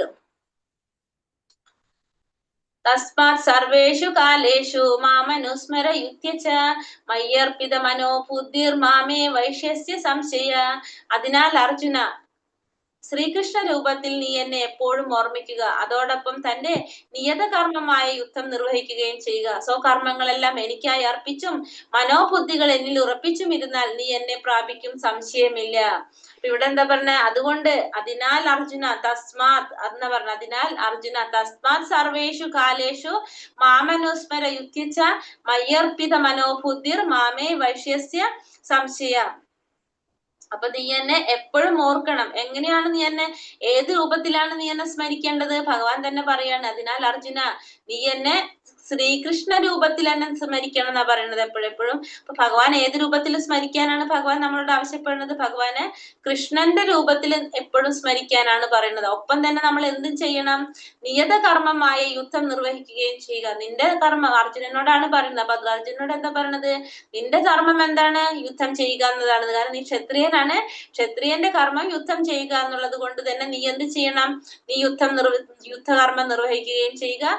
സ്വകർമ്മങ്ങളെല്ലാം എനിക്ക് അർപ്പിച്ചുകൊണ്ട് മനോബുദ്ധികൾ എന്നിൽ ഉറപ്പിച്ചു വരുന്നാൽ നീ എന്നെ പ്രാപിക്കും, സംശയമില്ല. അപ്പൊ ചെയ്യുന്ന കർമ്മങ്ങൾ മുഴുവൻ എങ്ങനെ ചെയ്യണം? ഭഗവാനായിട്ട് സമർപ്പിച്ചുകൊണ്ട് ചെയ്യുകയാണെങ്കിൽ നീ എന്നെ പ്രാപിക്കും എന്നുള്ളതിന് യാതൊരു സംശയവുമില്ല എന്നാണ് ഇവിടെ ആര് പറഞ്ഞു കൊടുക്കുന്നത്? അർജുനനോട് ഭഗവാൻ പറഞ്ഞു കൊടുക്കുന്നത്. അപ്പൊ നീ എപ്പോഴും എന്നെ ഓർക്കണം. ഏത് രൂപത്തിലാണ്? കൃഷ്ണന്റെ രൂപത്തില്, ശ്രീകൃഷ്ണ രൂപത്തില് നീ എന്നെ എപ്പോഴും ഓർമ്മിക്കണം. നമ്മള് പറഞ്ഞില്ല ഇന്നലെ, ഭഗവാന് കൃഷ്ണൻ ആരാവാൻ സാധിക്കും? നരസിംഹമാകാനും ശ്രീരാമനാവാനും ഒക്കെ കൃഷ്ണന് സാധിക്കും. പക്ഷെ ഈ നരസിംഹ ഭഗവാനോ ശ്രീരാമനോ എന്താവാൻ സാധിക്കില്ല? കൃഷ്ണനാവാൻ സാധിക്കില്ല. അപ്പൊ ഭഗവാൻ ആരാണ്? ശ്രീകൃഷ്ണൻ ഒരു അവതാരമല്ല, അവതാരിയാണ്. കാരണം ഭഗവാനിൽ നിന്നാണ് ബാക്കി എല്ലാ ദേവന്മാരും എല്ലാവരും വരുന്നത്. പിന്നെ ദേവന്മാര് ഇപ്പൊ വിഷ്ണു രൂപങ്ങൾ വരുന്നതും പിന്നെ അതുപോലെ തന്നെ ഓരോ അവതാരങ്ങൾ വരുന്നതൊക്കെ ഇവിടെ നിന്ന് ഭഗവാനിൽ നിന്നാണ് വരുന്നത്, കൃഷ്ണനിൽ നിന്നാണ് വരുന്നത്. അതുകൊണ്ട് ഭഗവാൻ കൃഷ്ണൻ ആരാണ്? അവതാരിയാണെന്ന് പറയാം നമുക്ക്. അപ്പൊ ഭഗവാൻ ആവാനായിട്ട് ആർക്കും സാധിക്കില്ല. ഇപ്പൊ ശ്രീരാമൻ ആയിക്കോട്ടെ, പിന്നെ ആരാണ്? നരസിംഹം, വാമനൻ, ഇവർക്കൊന്നും ശ്രീകൃഷ്ണനാകാൻ സാധിക്കില്ല. ശ്രീകൃഷ്ണന് മാത്രമേ വാമനനും നരസിംഹവും ശ്രീരാമനൊക്കെ ആകാനായിട്ട് സാധിക്കുള്ളൂ. അപ്പൊ ഭഗവാൻ എപ്പോഴും ഓർക്കേണ്ട രൂപം ഏതാണ്? ശ്രീകൃഷ്ണ രൂപത്തിലാണ് നമ്മൾ ഓർമ്മിക്കാൻ ശ്രമിക്കേണ്ടത്. അതോടൊപ്പം തന്നെ എന്ത് ചെയ്യണം? നിയതമായിട്ട് ചെയ്യേണ്ടതായിട്ടുള്ള കർമ്മങ്ങൾ ചെയ്യണം. ആ കർമ്മങ്ങൾ എങ്ങനെ ചെയ്യണം? ഭഗവാനായിട്ട് അർപ്പിച്ചുകൊണ്ടായിരിക്കണം ആ കർമ്മങ്ങള് ചെയ്യേണ്ടതെന്നും ഭഗവാൻ നമുക്ക് ഇതിലൂടെ പറഞ്ഞു തരാണ്. അങ്ങനെ ചെയ്തു കഴിഞ്ഞാൽ എന്നെ പ്രാപിക്കുമെന്നതിന് യാതൊരു സംശയവുമില്ല. ഹരേ കൃഷ്ണ കൃഷ്ണ കൃഷ്ണ ഹരേ ഹരേ, ഹരേ രാമ രാമ രാമ ഹരേ ഹരേ. ഹരേ കൃഷ്ണ. അർജുനനോടുള്ള ഈ ഉപദേശം ഭൗതിക കർമ്മത്തിൽ ഏർപ്പെട്ടിരിക്കുന്ന എല്ലാവരെയും സംബന്ധിച്ചും പ്രസക്തമാണ്. അപ്പൊ ഈ പറയുന്ന ഉപദേശം അർജുനന് മാത്രമായിട്ടുള്ളതല്ല, നമ്മൾക്ക് ഓരോരുത്തർക്കുള്ളൊരു ഉപദേശമാണ് ഈ പറഞ്ഞത്. അപ്പൊ എല്ലാവരും എങ്ങനെയാണ് ചെയ്യേണ്ടത്? ഭഗവാനെ കൃഷ്ണൻ നമ്മൾ ആരാധിക്കാൻ ശ്രമിക്കണം. ഒപ്പം തന്നെ നമ്മൾ നിയത കർമ്മങ്ങൾ ചെയ്യണം. അതെങ്ങനെ ചെയ്യണം? ഭഗവാനായിട്ട് സമർപ്പിച്ചുകൊണ്ടായിരിക്കണം. നമുക്ക് ഓരോരുത്തർക്കും പറഞ്ഞിരിക്കുന്ന, നമ്മൾ മനുഷ്യനായിട്ട് ജന്മം എടുത്തു കഴിഞ്ഞാൽ നമുക്ക് ഓരോരുത്തർക്കും പാലിക്കേണ്ടതും ചെയ്യേണ്ടതായിട്ടുള്ള കുറെ ധർമ്മങ്ങൾ നമുക്ക് പറയുന്നുണ്ട്. അത് നമ്മൾ അനുസരിക്കാനായിട്ട് നമ്മൾ ഓരോരുത്തരും ബാധ്യസ്ഥരാണ്. പക്ഷെ അത് ചെയ്യുമ്പോ അതെങ്ങനെ ചെയ്യണം? ഭഗവാന് സമർപ്പിച്ചുകൊണ്ടായിരിക്കണം ചെയ്യേണ്ടത്. അപ്പൊ അതിന്റെ ഫലങ്ങള്, കർമ്മഫലങ്ങള് പാപമായാലും പുണ്യമായാലും അത് ആർക്ക് ഏൽക്കേണ്ടി വരുന്നില്ല? നമുക്കത് ഏൽക്കേണ്ടതായിട്ട് വരുന്നില്ല. തങ്ങളുടെ നിർദ്ദിഷ്ട കർമ്മം നിറവേറ്റുന്നതിൽ നിന്ന് പിന്തിരിയാൻ ആരെയും ഭഗവാൻ പ്രേരിപ്പിക്കുന്നില്ല. അപ്പൊ ഒരാളെയും നമ്മളുടെ ചെയ്യേണ്ടതായിട്ടുള്ള കർമ്മത്തിൽ നിന്ന് പിന്മാറാൻ ഭഗവാൻ പറയുന്നില്ല. അപ്പൊ നമ്മൾ ഓരോരുത്തരും നമുക്ക് ചെയ്യേണ്ടതായിട്ടുള്ള കർമ്മങ്ങൾ ചെയ്യണം തന്നെയാണ് ഭഗവാൻ ഇവിടെ പറഞ്ഞു തരുന്നത്. ഒരാൾക്ക് ഈ പ്രവർത്തികൾ തുടരുന്നതോടൊപ്പം ഹരേ കൃഷ്ണ മന്ത്രം ഉച്ചരിച്ചുകൊണ്ട് ഭഗവത് സ്മരണ പുലർത്തുകയും ചെയ്യും. അപ്പൊ നമുക്ക് വേണ്ടിയിട്ടാണ് ഇത് പ്രത്യേകം പറഞ്ഞത്. ഇപ്പൊ നമുക്ക് തോന്നുന്നുണ്ടാവും നമ്മൾ ഗൃഹസ്ഥരായതുകൊണ്ട് നമുക്ക് കുറെ കാര്യങ്ങൾ ചെയ്യാനുണ്ട്, അതിന്റെ ഒപ്പം നമുക്ക് ഇതൊന്നും ചെയ്യാനുള്ള സമയമില്ല എന്നാണ് നമ്മളുടെ ഒക്കെ ഒരു ധാരണ. കാരണം വീട്ടിലെ കാര്യങ്ങൾ നോക്കാനുണ്ട്, മക്കളുടെ കാര്യങ്ങൾ നോക്കണം, ഭർത്താവിന്റെ കാര്യങ്ങൾ നോക്കണം, കുടുംബം നോക്കണം, ജോലിക്ക് പോകണം. ഇപ്പൊ ഇതൊക്കെ കൂടി ചെയ്യുമ്പോ നമുക്ക് എന്താണ്, നമ്മളുടെ വിചാരം എന്താണ്? നമുക്ക് ഈ ഭഗവാന്റെ കാര്യം ചെയ്യാനോ നാമം ജപിക്കാനോ ഒക്കെ നമുക്ക് എവിടുന്ന സമയം? ഇതൊന്നും നമുക്ക് ചെയ്യാൻ നേരില്ല. പക്ഷെ ഇത്രയും കാര്യങ്ങൾ പറഞ്ഞിട്ട് ഭഗവാൻ എന്താ പറഞ്ഞു തരുന്നത്? നമ്മൾ ഈ പ്രവർത്തികൾ, നമ്മൾക്ക് ചെയ്യേണ്ടതായ പ്രവർത്തികളെല്ലാം ചെയ്യുകയും വേണം. ഒപ്പം തന്നെ നമ്മൾ എന്തും ചെയ്യണം? ഹരേ കൃഷ്ണ മഹാമന്ത്രം ഉച്ചരിച്ചുകൊണ്ട് ഭഗവാന്റെ സ്മരണം പുലർത്തുകയും ചെയ്യണം എന്ന് പറഞ്ഞു. അപ്പൊ ഇത്രയും പ്രവർത്തികൾ ചെയ്യുമ്പോഴും നമ്മൾ എന്തുകൂടി ചെയ്തിരിക്കണം? നമ്മൾ ഭഗവാന്റെ സ്മരണം പുലർത്താൻ വേണ്ടിയിട്ട് ഹരേ കൃഷ്ണ മന്ത്രം ജപിച്ചുകൊണ്ടിരിക്കുകയും വേണം. ഇത് ജീവനെ ഭൗതിക കൽമഷങ്ങൾ ബാധിക്കാനും മനോബുദ്ധികളെ ഭഗവാനിൽ ഏകാഗ്രീകരിക്കാനുതകും. കൃഷ്ണ നാമോച്ചരണം ഭക്തനെ പരമോത്കൃഷ്ടമായ കൃഷ്ണലോകത്തിൽ എത്തിക്കുന്നതിന് സംശയമില്ല. അപ്പൊ ഈ ഹരേ കൃഷ്ണ മഹാമന്ത്രം ചൊല്ലിയാൽ മാത്രമേ ജീവൻ എന്ത് ചെയ്യാൻ സാധിക്കുള്ളൂ? ഈ ഭൗതിക കൽമഷങ്ങൾ ബാധിക്കാതിരിക്കുകയുള്ളൂ. അപ്പൊ ഈ ഭൗതികമായിട്ടുള്ള കൽമഷങ്ങൾ ബാധിക്കാതിരിക്കണമെങ്കിൽ നമ്മൾ എന്ത് ചെയ്തിരിക്കണം? മഹാമന്ത്രം ചൊല്ലിയിരിക്കണം. അപ്പൊ നമ്മൾ ഈ പ്രവർത്തികൾ നമ്മൾ പറഞ്ഞു, നമ്മളിപ്പോ ഒരു കുടുംബത്തിൽ സ്ത്രീയെ സംബന്ധിച്ച്, സ്ത്രീയെ എടുക്കുകയാണെങ്കിൽ എന്താണ്? കുടുംബത്തിലുള്ള എല്ലാ കാര്യങ്ങളും ആ സ്ത്രീ ചെയ്യണം. അപ്പൊ ആ സ്ത്രീക്ക് സമയമില്ല എന്ന് പറഞ്ഞു കഴിഞ്ഞാൽ ആ നാമം ജപിക്കണില്ലെങ്കിൽ ആ സ്ത്രീ എന്താണ്? സ്വന്തം ആത്മാവിന് വേണ്ടിയിട്ട് ഒന്നും ചെയ്യുന്നില്ല അല്ലെ? അപ്പൊ മക്കൾക്ക് വേണ്ടി ചെയ്തു കൊടുക്കുന്നു, ഭർത്താവിന് വേണ്ടി ചെയ്തു കൊടുക്കുന്നു, കുടുംബത്തിന് വേണ്ടി ചെയ്യുന്നു. പക്ഷെ സ്വന്തം ആത്മാവിന് വേണ്ടിയിട്ട് എന്തെങ്കിലും ചെയ്യുന്നുണ്ടോ?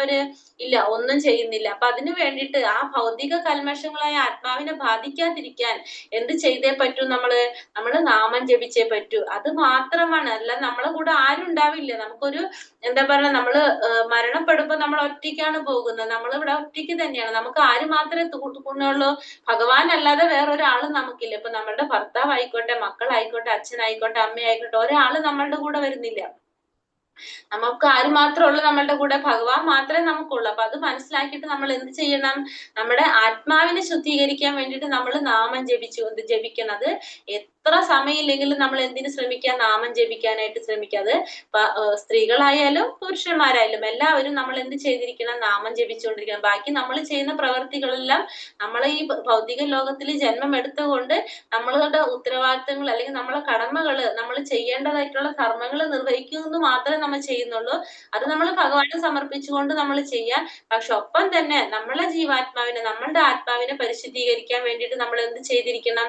നാമം ജപിക്കണം. അത് മാത്രമാണ് നമ്മളുടെ ആത്മാവിന് നമ്മൾ കൊടുക്കുന്ന ഒരു കാര്യം. അതല്ലാതെ വേറെ ഒന്നും നമ്മൾ ചെയ്യുന്നില്ല. അതുകൊണ്ട് നാമജപം നമ്മൾ നിർബന്ധമായിട്ടും നമ്മൾ ഓരോരുത്തരും ചെയ്തിരിക്കണം. അങ്ങനെ ചെയ്താൽ മാത്രം എന്താണ് സംഭവിക്കുള്ളൂ? അങ്ങനെ ചെയ്താൽ മാത്രമേ ഭക്തനെ പരമോത്കൃഷ്ടമായ കൃഷ്ണ ലോകത്തിൽ എത്തിക്കാനായിട്ട് ഭഗവാന് സാധിക്കുന്നുള്ളൂ. അപ്പൊ നാമം ജപിച്ചുകൊണ്ടിരുന്നാൽ മാത്രമേ ഭഗവാന്റെ ലോകത്തിലേക്ക് പോകാനായിട്ട് സാധിക്കുന്നുള്ളൂ.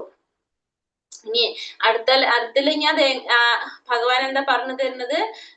ഒന്നുകൂടി ക്ലിയർ ആക്കി തരുന്നത്, അഭ്യാസയോഗയുക്തേന ചേതസാനാന്യഗാമിന പരമം പുരുഷം ദിവ്യം യാതി പാർത്ഥാനു ചിന്തയൻ. എന്നെ പരമദിവ്യോത്തമ പുരുഷനായി ആരാണോ ധ്യാനിക്കുന്നത്, ആരാണോ മാർഗത്തിൽ നിന്ന് വ്യതിചലിക്കാതെ തുടർച്ചയായി എന്നെ മനസ്സിൽ സ്മരിക്കുന്നത്, അല്ലയോ പാർത്ഥ, അയാൾ നിശ്ചയമായും എന്നെ പ്രാപിക്കും. പിന്നെ ഇവിടെ ഭഗവാൻ പറഞ്ഞിരുന്നത് എന്താണ്? എന്നെ ആരാണോ പരമപുരുഷനായിട്ട് ധ്യാനിക്കുന്നത്, ഭഗവാൻ പരമപുരുഷനാണ്, പരമദിവ്യോത്തമ പുരുഷനാണ് ഭഗവാൻ എന്ന് മനസ്സിലാക്കിക്കൊണ്ട് ആരാണോ ഭഗവാനെ ധ്യാനിച്ചു കൊണ്ടിരിക്കുന്നത്, ആരാണോ മാർഗത്തിൽ നിന്ന് വ്യതിചലിക്കാതെ തുടർച്ചയായി എന്നെ മനസ്സിൽ സ്മരിക്കുന്നത്, അപ്പൊ ഒട്ടും ആ ഒരു മാർഗത്തിൽ നിന്ന് മാറാതെ ഭഗവാനെ തന്നെ സ്മരിച്ചു കൊണ്ടിരിക്കുന്നത് ആരാണോ, അങ്ങനെയുള്ളവര് എന്തായാലും എന്ത് ചെയ്യുന്ന പറഞ്ഞ ഭഗവാന്റെ പരമപദത്തിൽ എത്താനായിട്ട്, ഭഗവാനെ സ്മരിച്ച് നിശ്ചയമായിട്ടും ഭഗവാനെ പ്രാപിക്കാനായിട്ട് സാധിക്കും പറഞ്ഞു. അപ്പൊ ഒരു ഭക്തന് ഹരേ കൃഷ്ണ ജപത്താൽ എന്ത് ചെയ്യാൻ സാധിക്കും? ഭഗവാനെ ഏത് രൂപത്തിലും നമുക്ക് സ്മരിക്കാനായിട്ട് സാധിക്കില്ല. ഭഗവാനെ നമുക്കറിയാം, ഇപ്പൊ ശ്രീരാമനായിട്ടോ നാരായണനായിട്ടോ കൃഷ്ണനായിട്ടോ നമുക്ക് ഏത് രീതിയിലും ഭഗവാനെ സ്മരിച്ചുകൊണ്ടിരിക്കാം. ഇത് നമ്മൾ നിരന്തരം ചെയ്തുകൊണ്ടിരുന്നു കഴിഞ്ഞാൽ എന്താണ്? ജീവിത അവസാനം നമുക്ക് ഭഗവാന്റെ സാമ്രാജ്യത്തിലോട്ട് എത്താൻ പോകുന്ന നമുക്കറിയാം. ഇതിന് ഉദാഹരണം നമുക്ക് ഇതിൽ പറഞ്ഞു തരുന്നതാണ് ഒരു ശലഭം. അതായത് നമ്മൾ അത്രയും നമ്മൾ ചെയ്തു കഴിഞ്ഞാൽ നമുക്ക് അതിന്റെ ഫലം ലഭിക്കുമെന്നുള്ളത് പറയുന്നത്, ഒരു ശലഭമായി തീരാൻ വേണ്ടിയിട്ട് ഈ ഭയങ്കര ആഗ്രഹമുള്ള ഒരു പുഴു അതേ ജന്മത്തിൽ തന്നെ ശലഭമായി മാറുന്നത് കാണാം. അതേപോലെ തന്നെയാണ്. അപ്പൊ അത്രയും നമ്മൾ ആഗ്രഹത്തോടെ നമ്മൾ എന്ത് ചെയ്തുകൊണ്ടിരിക്കണം? ഭഗവാനെ പ്രാപിക്കണം എന്ന്, ഭഗവാന്റെ പരമപദത്തിൽ എത്തണം എന്നുള്ളൊരു ആഗ്രഹത്തോടെ നമ്മൾ എന്ത് ചെയ്യണം? നാമം ജപിച്ചുകൊണ്ടിരിക്കുക. നാമം ജപിച്ചുകൊണ്ടിരുന്നാൽ എന്താണ്? നമ്മൾ അത്രയും നമ്മൾ ചെയ്യുമ്പോൾ നമുക്ക് അതിന്റെ ഫലം ഭഗവാൻ നമുക്ക് നൽകാണ് ചെയ്യണം. ഉദാഹരണം പറയണ, ശലഭമായി തീരാനായിട്ട് ആഗ്രഹമുള്ള ഒരു പുഴു അതേ ജന്മത്തിൽ തന്നെ ശലഭമായി തീരുന്നത് കാണാം. അതേപോലെ തന്നെ നമ്മളും എന്ത് ചെയ്തുകൊണ്ടിരിക്കുക? നാമം ജപിച്ചുകൊണ്ടിരിക്കുക. നമുക്ക് ആ മാർഗത്തിൽ നിന്ന് വ്യതിചലിക്കാതെ, നമുക്ക് പല രീതിയിലുള്ള തടസ്സങ്ങൾ നമ്മളുടെ മുന്നിൽ വന്നുകൊണ്ടിരിക്കും. ആ തടസ്സങ്ങൾ കൂടുതൽ കാണുമ്പോൾ നമുക്ക് മനസ്സിലാക്കാം നമ്മളുടെ വഴി സ്ട്രോങ് ആയി തുടങ്ങാണെന്ന്. അതുകൊണ്ടാണ് നമ്മൾക്ക് തടസ്സങ്ങൾ ഉണ്ടാക്കുന്നത്. അപ്പൊ കൂടുതൽ പരീക്ഷണങ്ങൾ നമ്മളുടെ മുന്നിലോട്ട് വന്നുകൊണ്ടിരിക്കും. എങ്കിലും നമ്മൾ എന്ത് ചെയ്യണം? വൃക്ഷത്തെ പോലെ സഹിഷ്ണുത വെച്ചുകൊണ്ട്, അതായത് നമ്മൾ സഹനശക്തിയോടെ നമ്മൾ മുന്നിലോട്ട് പോകുക തന്നെ വേണം. അങ്ങനെ ചെയ്യുമ്പോൾ നമുക്ക് എന്താണ്, തുടർച്ചയായിട്ട് നമ്മൾ അങ്ങനെ ചെയ്തുകൊണ്ടിരിക്കുകയാണ്. ആ മാർഗത്തിൽ നിന്ന് വ്യതിചലിക്കാതെ തുടർച്ചയായി മനസ്സിൽ ഭഗവാനെ സ്മരിച്ച് നാമം ജപിച്ചുകൊണ്ടിരുന്ന നിശ്ചയമായിട്ടും എന്ത് ചെയ്യാൻ സാധിക്കും? ഭഗവാനെ പ്രാപിക്കാനായിട്ട് നമുക്ക് സാധിക്കും. കവിയും പുരാണ മനുശാസിതാര അനോരണീയം മനുസ്മരേഭ്യ സർവസ്യഥാധാരമചിന്യ രൂപം ആദിത്യവർണം തമസാ പരസ്താത്. സർവജ്ഞനും ആദി പുരുഷനും അണുവിനേക്കാൾ ചെറുതും സകലതിന്റെയും പരിപാലകനും ഭൗതിക അനുമാനങ്ങൾക്ക് അതീതനും അചിന്യ രൂപനും ഭൗതിക പ്രകൃതിക്ക് അതീതനും ആദിത്യ തേജസ്വിയുമായ വ്യക്തി എന്ന നിലയിലാണ് ഭഗവാനെ ധ്യാനിക്കേണ്ടത്. ഇനി ഭഗവാനെ വിവരിച്ചു തരാണ് ഈ ശ്ലോകത്തില്. ഭഗവാൻ എങ്ങനെയാണ് നമ്മൾ ധ്യാനിക്കേണ്ടത്, ഭഗവാനെ എങ്ങനെയാണ് ധ്യാനിക്കേണ്ടതെന്ന് നമുക്കിപ്പോ ഈ ശ്ലോകത്തില് ഭഗവാൻ നമുക്ക് പറഞ്ഞു തരുന്നത്. എങ്ങനെയാ പറയുന്നത്? സർവജ്ഞനാണ്, ആദി പുരുഷനാണ്, സർവരുടെ നിയന്താവാണ്, അണുവിനേക്കാൾ ചെറുതും സകലതിന്റെയും പരിപാലകനാണ്, പിന്നെ ഭൗതിക അനുമാനങ്ങൾക്ക് അതീതനാണ്, പിന്നെ അചിന്യ രൂപനാണ്. ഭഗവാന്റെ രൂപം നമുക്ക് ചിന്തിക്കുന്നതിന്റെ അപ്പുറത്തുള്ള രൂപമാണ് ഭഗവാന്റെ. പിന്നെ ഭൗതിക പ്രകൃതിക്ക് അതീതനാണ്, ആദിത്യ തേജസ്വിയുമായ വ്യക്തിയാണ് എന്ന നിലയിലാണ് നമ്മൾ എന്ത് ചെയ്യേണ്ടത്? ഭഗവാനെ ധ്യാനിക്കേണ്ടത്. ദിവ്യനും ഭൗതിക പ്രകൃതിക്ക് അതീതനുമാണ് അവിടുന്ന്. ഭഗവാൻ അചിന്യനാണ്. അതേപോലെ തന്നെ നമ്മൾ എന്ത് പറഞ്ഞത്? ആദിത്യ തേജസ്വിയുമാണ്. നമ്മളുടെ നമ്മൾ പറയുന്നില്ലേ, എന്താണ് ബ്രഹ്മസംഹിതയിൽ നമ്മള് ചൊല്ലുന്നുണ്ട്, എന്താ പറയണത്? ഈശ്വര പരമകൃഷ്ണ സച്ചിദാനന്ദ വിഗ്രഹ അനാദിരാദിർ ഗോവിന്ദ സർവകാരണക്കാരൻ. എല്ലാത്തിനും കാരണമാണ് ഭഗവാൻ എന്ന് പറയുന്നുണ്ട്. അപ്പൊ അത് തന്നെ പറയണ, സർവജ്ഞനാണ്, ആദിപുരുഷനാണ്, സർവനിയന്താവാണ്, അണുവിനേക്കാൾ ചെറുതും സകലതിന്റെയും പരിപാലകനും ഭൗതിക അനുമാനങ്ങൾക്ക് അതീതനും അചിന്യ രൂപനും. അതേപോലെ തന്നെ ഭൗതിക പ്രകൃതിക്ക് അതീതനാണ്. നമ്മൾ പറഞ്ഞു ഭൗതിക പ്രകൃതിയിലെ ത്രിഗുണങ്ങളൊന്നും ബാധിക്കാറില്ല, നിർഗുണനാണ് ഭഗവാൻ. ആദിത്യ തേജസ്വിയുമായ വ്യക്തി എന്ന നിലയിലാണ് നമ്മൾ ആരെ ധ്യാനിക്കേണ്ടത്? ഭഗവാനെ ധ്യാനിക്കേണ്ടത്. എല്ലാത്തിന്റെയും ഉറവിടമാണ് ഭഗവാൻ, വിശ്വത്തിന്റെ നിയന്താവാണ്, മാനവരാശിയുടെ പോഷകനാണ് എന്നുള്ള രീതിയിൽ അങ്ങനെ ആയിരിക്കണം നമ്മൾ ആരാധിക്കേണ്ടത് അല്ലെങ്കിൽ ധ്യാനിക്കേണ്ടത്, ഭഗവാനെ ധ്യാനിക്കേണ്ടത്. എന്ന് നമുക്ക് ഭഗവാൻ സ്വയം പറഞ്ഞു തരാണ്. എങ്ങനെ ഭഗവാനെ നമ്മൾ സ്മരിക്കണമെന്ന് ഭഗവാൻ നമുക്ക് പറഞ്ഞു തരാണ് ഈ ഒരു ശ്ലോകത്തിലൂടെ. അപ്പൊ ദേവന്മാരും ഇതേ പറഞ്ഞ പോലെ തന്നെ എല്ലാ ദേവന്മാരും സത്വഗുണത്തിലുള്ളവരാണ് അല്ലെ. വിശുദ്ധ സത്യത്തിൽ ഇരിക്കുന്നത് കൊണ്ട് തന്നെ അവരെല്ലാവരും ആരെ ധ്യാനിച്ചുകൊണ്ടിരിക്കുകയാണ്? ഭഗവാനെ ധ്യാനിച്ചുകൊണ്ടിരിക്കുകയാണ്. സദാശിവൻ സദാസമയത്തും ആരെയാണ് സ്മരിച്ചുകൊണ്ടിരിക്കുന്നത്? ഭഗവാൻ വിഷ്ണുവിനെ, ഭഗവാനെ തന്നെ സ്മരിച്ചുകൊണ്ടിരിക്കുകയാണ്. അതുപോലെ തന്നെ ബ്രഹ്മദേവനുമുള്ള എല്ലാ ദേവന്മാരും എപ്പോഴും ഭഗവാനെ തന്നെയാണ് സ്മരിച്ചുകൊണ്ടിരിക്കുന്നത്. പ്രയാണകാലേ മനസാചലേന ഭക്ത്യാ യുക്താ യോഗ ബലേന ചൈവ ധ്രുവോർ മധ്യേ പ്രാണമാവേശ്യ സമ്യക് സദം പരം പുരുഷമുപൈതി ദിവ്യം. മരണസമയത്ത് യോഗനിഷ്ഠ പൂണ്ട സ്ഥിരമനസ്കനായി പരിപൂർണ ഭക്തിയോടെ ഭ്രൂമധ്യത്തിൽ പ്രാണവായുവിനെ ഉറപ്പിച്ചുകൊണ്ട് ഭഗവത് സ്മരണ ചെയ്യുന്നവൻ തീർച്ചയായും പരമപുരുഷനെ സ്മരിക്കും. ഇനി മരണവേളയില് എങ്ങനെയാണ് മനസ്സിനെ ഭക്തിപൂർവ്വം ഭഗവാനിൽ ഉറപ്പിക്കേണ്ടതെന്നാണ് ഈ ശ്ലോകത്തിൽ പറയുന്നത്. അപ്പൊ ഇത് യോഗ പരിശീലിക്കുന്നവരുടെ കാര്യത്തിലാണ് പറയുന്നത്. നമ്മൾ എങ്ങനെയാണ് ചെയ്യുന്നത്? ഭരണസമയത്ത് യോഗനിഷ്ഠ പൂണ്ട സ്ഥിരമനസ്കനായി പരിപൂർണ ഭക്തിയോടെ ഭ്രൂമധ്യത്തിൽ പ്രാണവായുവിനെ ഉറപ്പിച്ചുകൊണ്ട് ഭഗവത് സ്മരണ ചെയ്യുന്നവൻ തീർച്ചയായും പരമപുരുഷനെ പ്രാപിക്കാനായിട്ട് സാധിക്കും. അതായത് യോഗാഭ്യാസം ചെയ്യുന്നവർക്ക് മരണസമയത്ത് എന്ത് ചെയ്യാം? അവർക്ക് ചിന്തിക്കുന്ന സമയത്ത് അവർക്ക് മരിക്കാനായിട്ട് സാധിക്കും. അവർക്ക് ഏത് സമയത്താണോ മരിക്കണം എന്ന് ആഗ്രഹിക്കുന്നവർക്ക് അവരുടെ ആ പ്രാണവായുവിനെ എന്താണ് നമ്മളുടെ ഈ രണ്ട് പുരികങ്ങളുടെ സെന്ററിൽ അവിടെ കൊണ്ട് വെച്ചുകൊണ്ട് നമുക്ക് എന്ത് ചെയ്യാൻ സാധിക്കണം? നമുക്ക് അങ്ങനെ ചെയ്തുകൊണ്ട് നമുക്ക് ശരീരം വെടിയാനായിട്ട് സാധിക്കും. അതാണ് പറയുന്നത്, ഭ്രൂമധ്യത്തിൽ പ്രാണവായുവിനെ ഉറപ്പിച്ചുകൊണ്ട് ഭഗവാന്റെ സ്മരണ, ഭഗവാനെ ഏത് രൂപത്തിലാണോ നമ്മൾ ധ്യാനിക്കുന്നത് ആ ഭാവത്തിലേക്ക് നമുക്ക് എന്ത് ചെയ്യാൻ സാധിക്കും? പോകാനായിട്ട്, നമുക്ക് ആ ധാമത്തിലോട്ട് പോകാനായിട്ട് സാധിക്കും. നമ്മൾ പറഞ്ഞു ഭഗവാന്റെ ഏത് രൂപത്തിൽ നമുക്ക് ധ്യാനിക്കാം. ഭഗവാന്റെ നമുക്ക് ഏത് നമ്മൾക്ക് ഇഷ്ടമുള്ള രൂപത്തില് ഭഗവാനെ ധ്യാനിച്ചുകൊണ്ട് ഭഗവാന്റെ പരമപദം പ്രാപിക്കാനായിട്ട് സാധിക്കും. അങ്ങനെ ചെയ്യാനായിട്ട് സാധിക്കും, അങ്ങനെ ഭഗവാനെ പ്രാപിക്കാനായിട്ട് സാധിക്കും. അപ്പൊ അതിന് യോഗനിഷ്ഠ പൂണ്ടവരെന്താണ്, അവർ ആഗ്രഹിക്കുന്ന സമയത്തുള്ള മരണം അവർക്ക് സാധിക്കും. അതെങ്ങനെ, അവര് പ്രാണവായുവിനെ ഭൂമധ്യത്തിൽ ഉറപ്പിച്ചുകൊണ്ട് ഭഗവാന്റെ സ്മരണ ചെയ്തുകൊണ്ട് ഭഗവാന്റെ സ്മരണ ചെയ്തുകൊണ്ട് പരമപദം പ്രാപിക്കാൻ ശ്രമിക്കുന്നു. അങ്ങനെ മരണസമയത്ത് നമുക്ക് ഇഷ്ടമുള്ള ഭഗവാന്റെ രൂപത്തെ നമുക്ക് ധ്യാനത്തിലൂടെ നമുക്ക് ചെയ്തുകൊണ്ട് ഏത് രൂപത്തെയാണ് നമ്മൾ ധ്യാനിക്കുന്നത്, അങ്ങനെ ആ ധാമത്തിലോട്ട്, ആ ഭാവത്തിലോട്ട് പോകാനായിട്ട് നമുക്ക് സാധിക്കും. അതാണ് ഈ ശ്ലോകത്തിലൂടെ നമുക്ക് പറഞ്ഞു തരുന്നത്. പ്രയാണകാലേ മനസാചലേന ഭക്ത്യാ യുക്ത യോഗ ബലേന ചൈവ ധ്രുവോർ മധ്യേ പ്രാണം ആവേശ്യ സമ്യക് സദം പരം പുരുഷം ഉപൈതി ദിവ്യം. മരണസമയത്ത് യോഗനിഷ്ഠ പൂണ്ട സ്ഥിരമനസ്കനായി പരിപൂർണ ഭക്തിയോടെ ഭ്രൂമധ്യത്തിൽ പ്രാണവായുവിനെ ഉറപ്പിച്ചുകൊണ്ട് ഭഗവത് സ്മരണ ചെയ്യുന്നവൻ തീർച്ചയായും ഭഗവത് സ്മരണ പ്രാപിക്കും. ഇത് അജാമിളന്റെ കഥയാണ്. അജാമിളൻ ഒരു ബ്രാഹ്മണനായിരുന്നു. അതിനുശേഷം കുറെ കൊള്ളരുതായ്മകളും വൃത്തികേടുകളൊക്കെ ചെയ്ത് പിന്നെ യമദൂതന്മാര് അദ്ദേഹത്തെ കൊണ്ടുപോകാനായിട്ട് വന്നു. അപ്പൊ അതിനുശേഷം പറയാണ്, നീ ഇങ്ങനെ കുറെ തെറ്റുകളൊക്കെ ചെയ്തത് കൊണ്ട് തെറ്റുകളൊക്കെ ചെയ്തിട്ടുണ്ടെന്ന് പറയുമ്പോ നാരായണ എന്ന് വിളിക്കുകയാണ് അദ്ദേഹം. അപ്പൊ വിളിക്കുമ്പോ ഭഗവാന്റെ യമദൂതന്മാര് വരുന്ന പോലെ തന്നെ വിഷ്ണുദൂതന്മാര് വരികയാണ്. വിഷ്ണുദൂതന്മാര് വന്ന് പിന്നെ ആരെ കൊണ്ടുപോകാണ് ചെയ്യണത്, അജാമിളനെ കൊണ്ടുപോകാണ് ചെയ്യുന്നത്. കാരണം പിന്നീട് അജാമിളന് തന്റെ തെറ്റുകൾ മനസ്സിലാക്കിക്കൊണ്ട് അജാമിളൻ ഹരിദ്വാറിൽ പോയിട്ട് ആ മോക്ഷപ്രാപ്തിക്ക് വേണ്ടിയിട്ട് കുറെ ഭഗവാനെ സേവനങ്ങൾ ചെയ്ത് ഭഗവാനെ ധ്യാനിച്ച് ആരാധിച്ച് ഭഗവാന്റെ പരമപദം പൂകിയൊരു അജാമിളൻ എന്നൊരു ബ്രാഹ്മണന്റെ കഥയാണിത്. സമയമുണ്ടെങ്കിൽ ലാസ്റ്റ് നമുക്ക് പറയാം നന്നായിട്ട്. ഹരേ കൃഷ്ണ. അനന്യചേത സതതം യോ മാം സ്മരതി നിത്യശഃ തസ്യാഹം സുലഭ പാർത്ഥ നിത്യയുക്തസ്യ യോഗിനഃ. അല്ലയോ പാർത്ഥ, നിരന്തരമായ ഭക്തിയുടെ സേവനം മൂലം സ്ഥിരചിത്തതയോടെ എന്നെ എപ്പോഴും സ്മരിക്കുന്ന യോഗനിഷ്ഠന് ഞാൻ സുപ്രാപ്യനാണ്. എന്താ പറഞ്ഞ, അനന്യചേത സതതം യോമാ സ്മരതി നിത്യശഃ തസ്യാഹം സുലഭ പാർത്ഥ നിത്യയുക്തസ്യ യോഗിനഃ.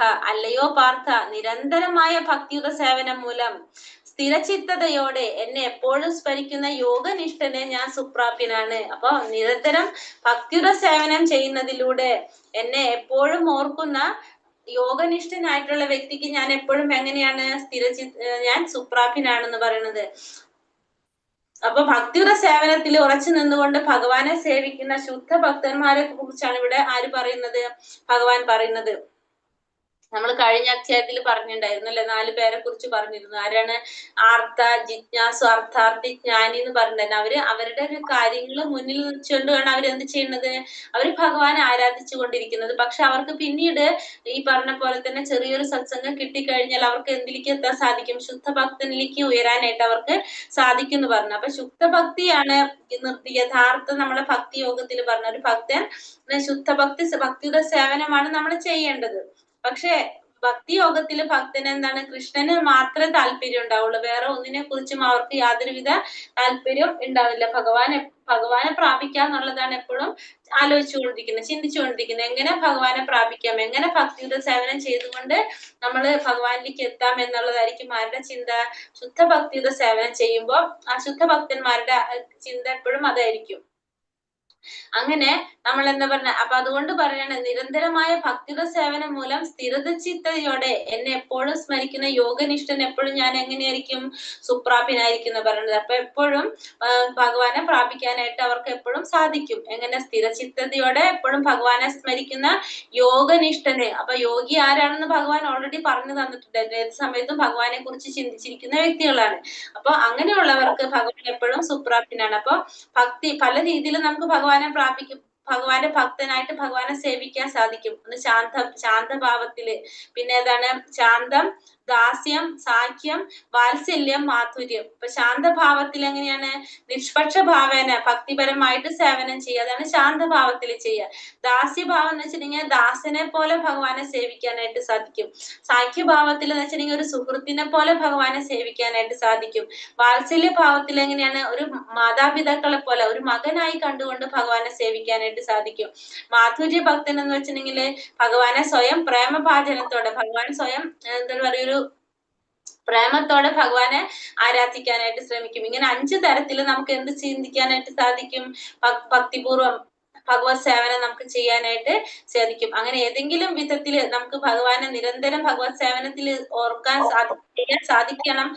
അങ്ങനെയാണ് ചെയ്യുന്നുണ്ടെങ്കിൽ ഭഗവാൻ അങ്ങനെയുള്ളവർക്ക് ഒരിക്കലും ഭഗവാനെ നമുക്ക് നഷ്ടപ്പെടുന്നില്ല. നമുക്ക് അവരെ ഭഗവാനെ കുറിച്ച് എപ്പോഴും ചെയ്യാനായിട്ടും ഭഗവാന്റെ സേവനത്തിൽ ഏർപ്പെട്ടുകൊണ്ടിരിക്കാനായിട്ട് സാധിക്കും. അങ്ങനെയുള്ളവർക്ക് ഒരു നിമിഷ നേരത്തേക്ക് പോലും ഭഗവാൻ എന്താകുന്നില്ല, ഭഗവാൻ നഷ്ടപ്പെടുന്നില്ല, നഷ്ടമാകുന്നില്ല. ആ ശുദ്ധ ഭക്തന് എപ്പോഴും, അങ്ങനെയുള്ളവർക്ക് ഭഗവാൻ എപ്പോഴും എങ്ങനെയായിരിക്കും, സുപ്രാപ്യനായിരിക്കുമെന്ന് പറയാണ് ഇവിടെ. മാമുപേത്യ പുനർജന്മ ദുഃഖാലയമശാശ്വതം നാപ്നുവന്തി മഹാത്മാന സംസിദ്ധിം പരമം ഗതഃ. ഭക്തിയോഗം കൊണ്ട് എന്നെ പ്രാപിച്ച മഹാത്മാക്കൾ പരിപൂർണത നേടിയവരാക്കിയാൽ പിന്നീട് ദുഃഖപൂർണവും അസ്ഥിരവുമായ ഈ ലോകത്തിലേക്ക് തിരിച്ചു വരുന്നില്ല. ഇത് ഏത് ലോകത്തെ കുറിച്ചാണ് പറയുന്നത്?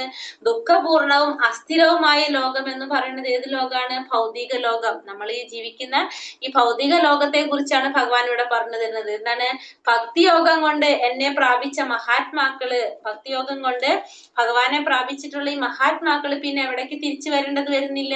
ഈ ഭൗതിക ലോകത്തിലേക്ക് തിരിച്ചു വേണ്ടി വരുന്നില്ല. ആ ലോകം എങ്ങനത്തെയാണ്? ദുഃഖം നിറഞ്ഞതും സ്ഥിരതയില്ലാത്തൊരു ലോകമാണ് ഏത്? ഈ ഭൗതിക ലോകം എന്ന് പറയുന്നത്. നമ്മൾ ജീവിക്കുന്ന ഈ ഭൗതിക പ്രപഞ്ചം എങ്ങനെയുള്ളതാണ്? ദുഃഖം നിറഞ്ഞതാണ്. ദുഃഖാലയാണ് പറയുന്നത്. ദുഃഖാലയമാണ്, അതുപോലെ തന്നെ അസ്ഥിരവുമാണ്. സ്ഥിരതയില്ലാത്തതുമായി ഈ ലോകത്തിലോട്ട് ആർക്ക് തിരിച്ചു വരേണ്ടി വരുന്നില്ല? ഭഗവാനെ പ്രാപിച്ച മഹാത്മാക്കൾക്ക്, ഭക്തിയോഗം കൊണ്ട് ഭഗവാനെ പ്രാപിച്ച മഹാത്മാക്കൾക്ക് തിരിച്ചു വരേണ്ടതായിട്ട് വരുന്നില്ല. കാരണം അവർക്ക് പൂർണ്ണത നേടി അവരെവിടേക്ക് എത്താണ്? ഗോലോക വൃന്ദാവനം എന്ന ഭഗവാന്റെ ധാമത്തിൽ എത്തിക്കഴിഞ്ഞാൽ അവിടെ നിന്ന് വീണ്ടും ഒരു തിരിച്ചുവരവ് ആർക്കില്ല?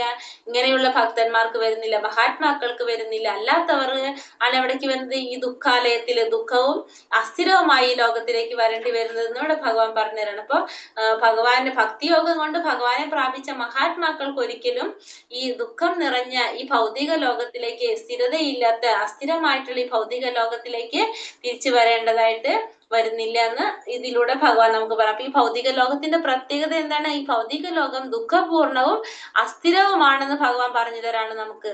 ആ ബ്രഹ്മ ഭുവന ലോക പുനരാവർത്തിനോർജുന മാമുപേത്യാത്തു കൗന്ദേയ പുനർജന്മാന വിദ്യതേ. ഇനി ഭഗവാന്റെ ലോകത്തെ കുറിച്ച് പറയാണ്. ആ പിക്ചറിൽ തന്നെ നമുക്ക് കാണാലോ, ഗോലോക വൃന്ദാവൻ എന്ന് പറയുമ്പോൾ അത് എങ്ങനെയാണ് നമ്മള് ചിന്തിക്കുന്നതിന്റെ അപ്പുറത്തുള്ള ഒരു ലോകമാണ് നമുക്ക് മനസ്സിലാകുന്നത്. ഈ ഭൗതിക ലോകത്തിൽ സർവോന്നതമായ ഗ്രഹം ബ്രഹ്മലോകം മുതൽക്ക് ഏറ്റവും അധമമായിട്ടുള്ള ഓരോന്നും ജനന മരണങ്ങൾ ആവർത്തിച്ചു കൊണ്ടിരിക്കുന്ന ദുരിതപൂർണമായ സ്ഥലങ്ങളാണ്. കുന്തിപുത്ര, എന്റെ പരമപദത്തിലെത്തിയവനാകട്ടെ പിന്നീട് ജന്മം എടുക്കേണ്ടത് വരുന്നില്ല. അപ്പൊ ഭഗവാൻ നമ്മൾക്ക് ഭഗവാന്റെ ലോകത്തെ കുറിച്ച് പറഞ്ഞ് നമ്മളെ ആഗ്രഹിപ്പിക്കുകയാണ് ചെയ്യുന്നത്, അല്ലെ? ഭഗവാന്റെ ലോകം എങ്ങനെയാണെന്നാണ് ഭഗവാൻ പറഞ്ഞു തരുന്നത്. ഇനി ഭഗവാന്റെ ഇപ്പൊ ഈ ഭൗതിക ലോകം എന്ന് പറഞ്ഞ നമ്മൾ പറഞ്ഞു എന്താണ്? ഭൗതിക ലോകം എങ്ങനെയുള്ളതാണെന്ന് പറഞ്ഞു? ദുഃഖപൂർണവും അസ്ഥിരവുമാണെന്ന് പറഞ്ഞു ഭൗതിക ലോകം. ഈ ഭൗതിക ലോകത്തില് ഏറ്റവും ഉന്നതമായിട്ടുള്ള ഗ്രഹത്തിൽ ആരാ നിൽക്കണേ? ഭൗതിക ലോകത്തിൽ 14 ലോകങ്ങളാണ് ഭൗതിക ലോകം. ഇപ്പൊ ബ്രഹ്മലോകം തൊട്ട് ഏറ്റവും മുകളിലെ സത്യലോകം, അതായത് ബ്രഹ്മലോകം തൊട്ട് താഴേക്ക് അധമമായിട്ടുള്ള കുറെ ലോകങ്ങൾ വരുന്നുണ്ട്. 14 ലോകങ്ങളുണ്ട്. അപ്പൊ ഈ 14 ലോകങ്ങളിലും ജനന മരണങ്ങൾ ആവർത്തിച്ചു കൊണ്ടിരിക്കുകയാണ് ചെയ്യുന്നത്. ദുരിതപൂർണമായിട്ടുള്ള സ്ഥലങ്ങളാണ്, ജനന മരണങ്ങൾ ആവർത്തിച്ചു കൊണ്ടിരിക്കുന്നതാണ് ഈ 14 ലോകങ്ങള്.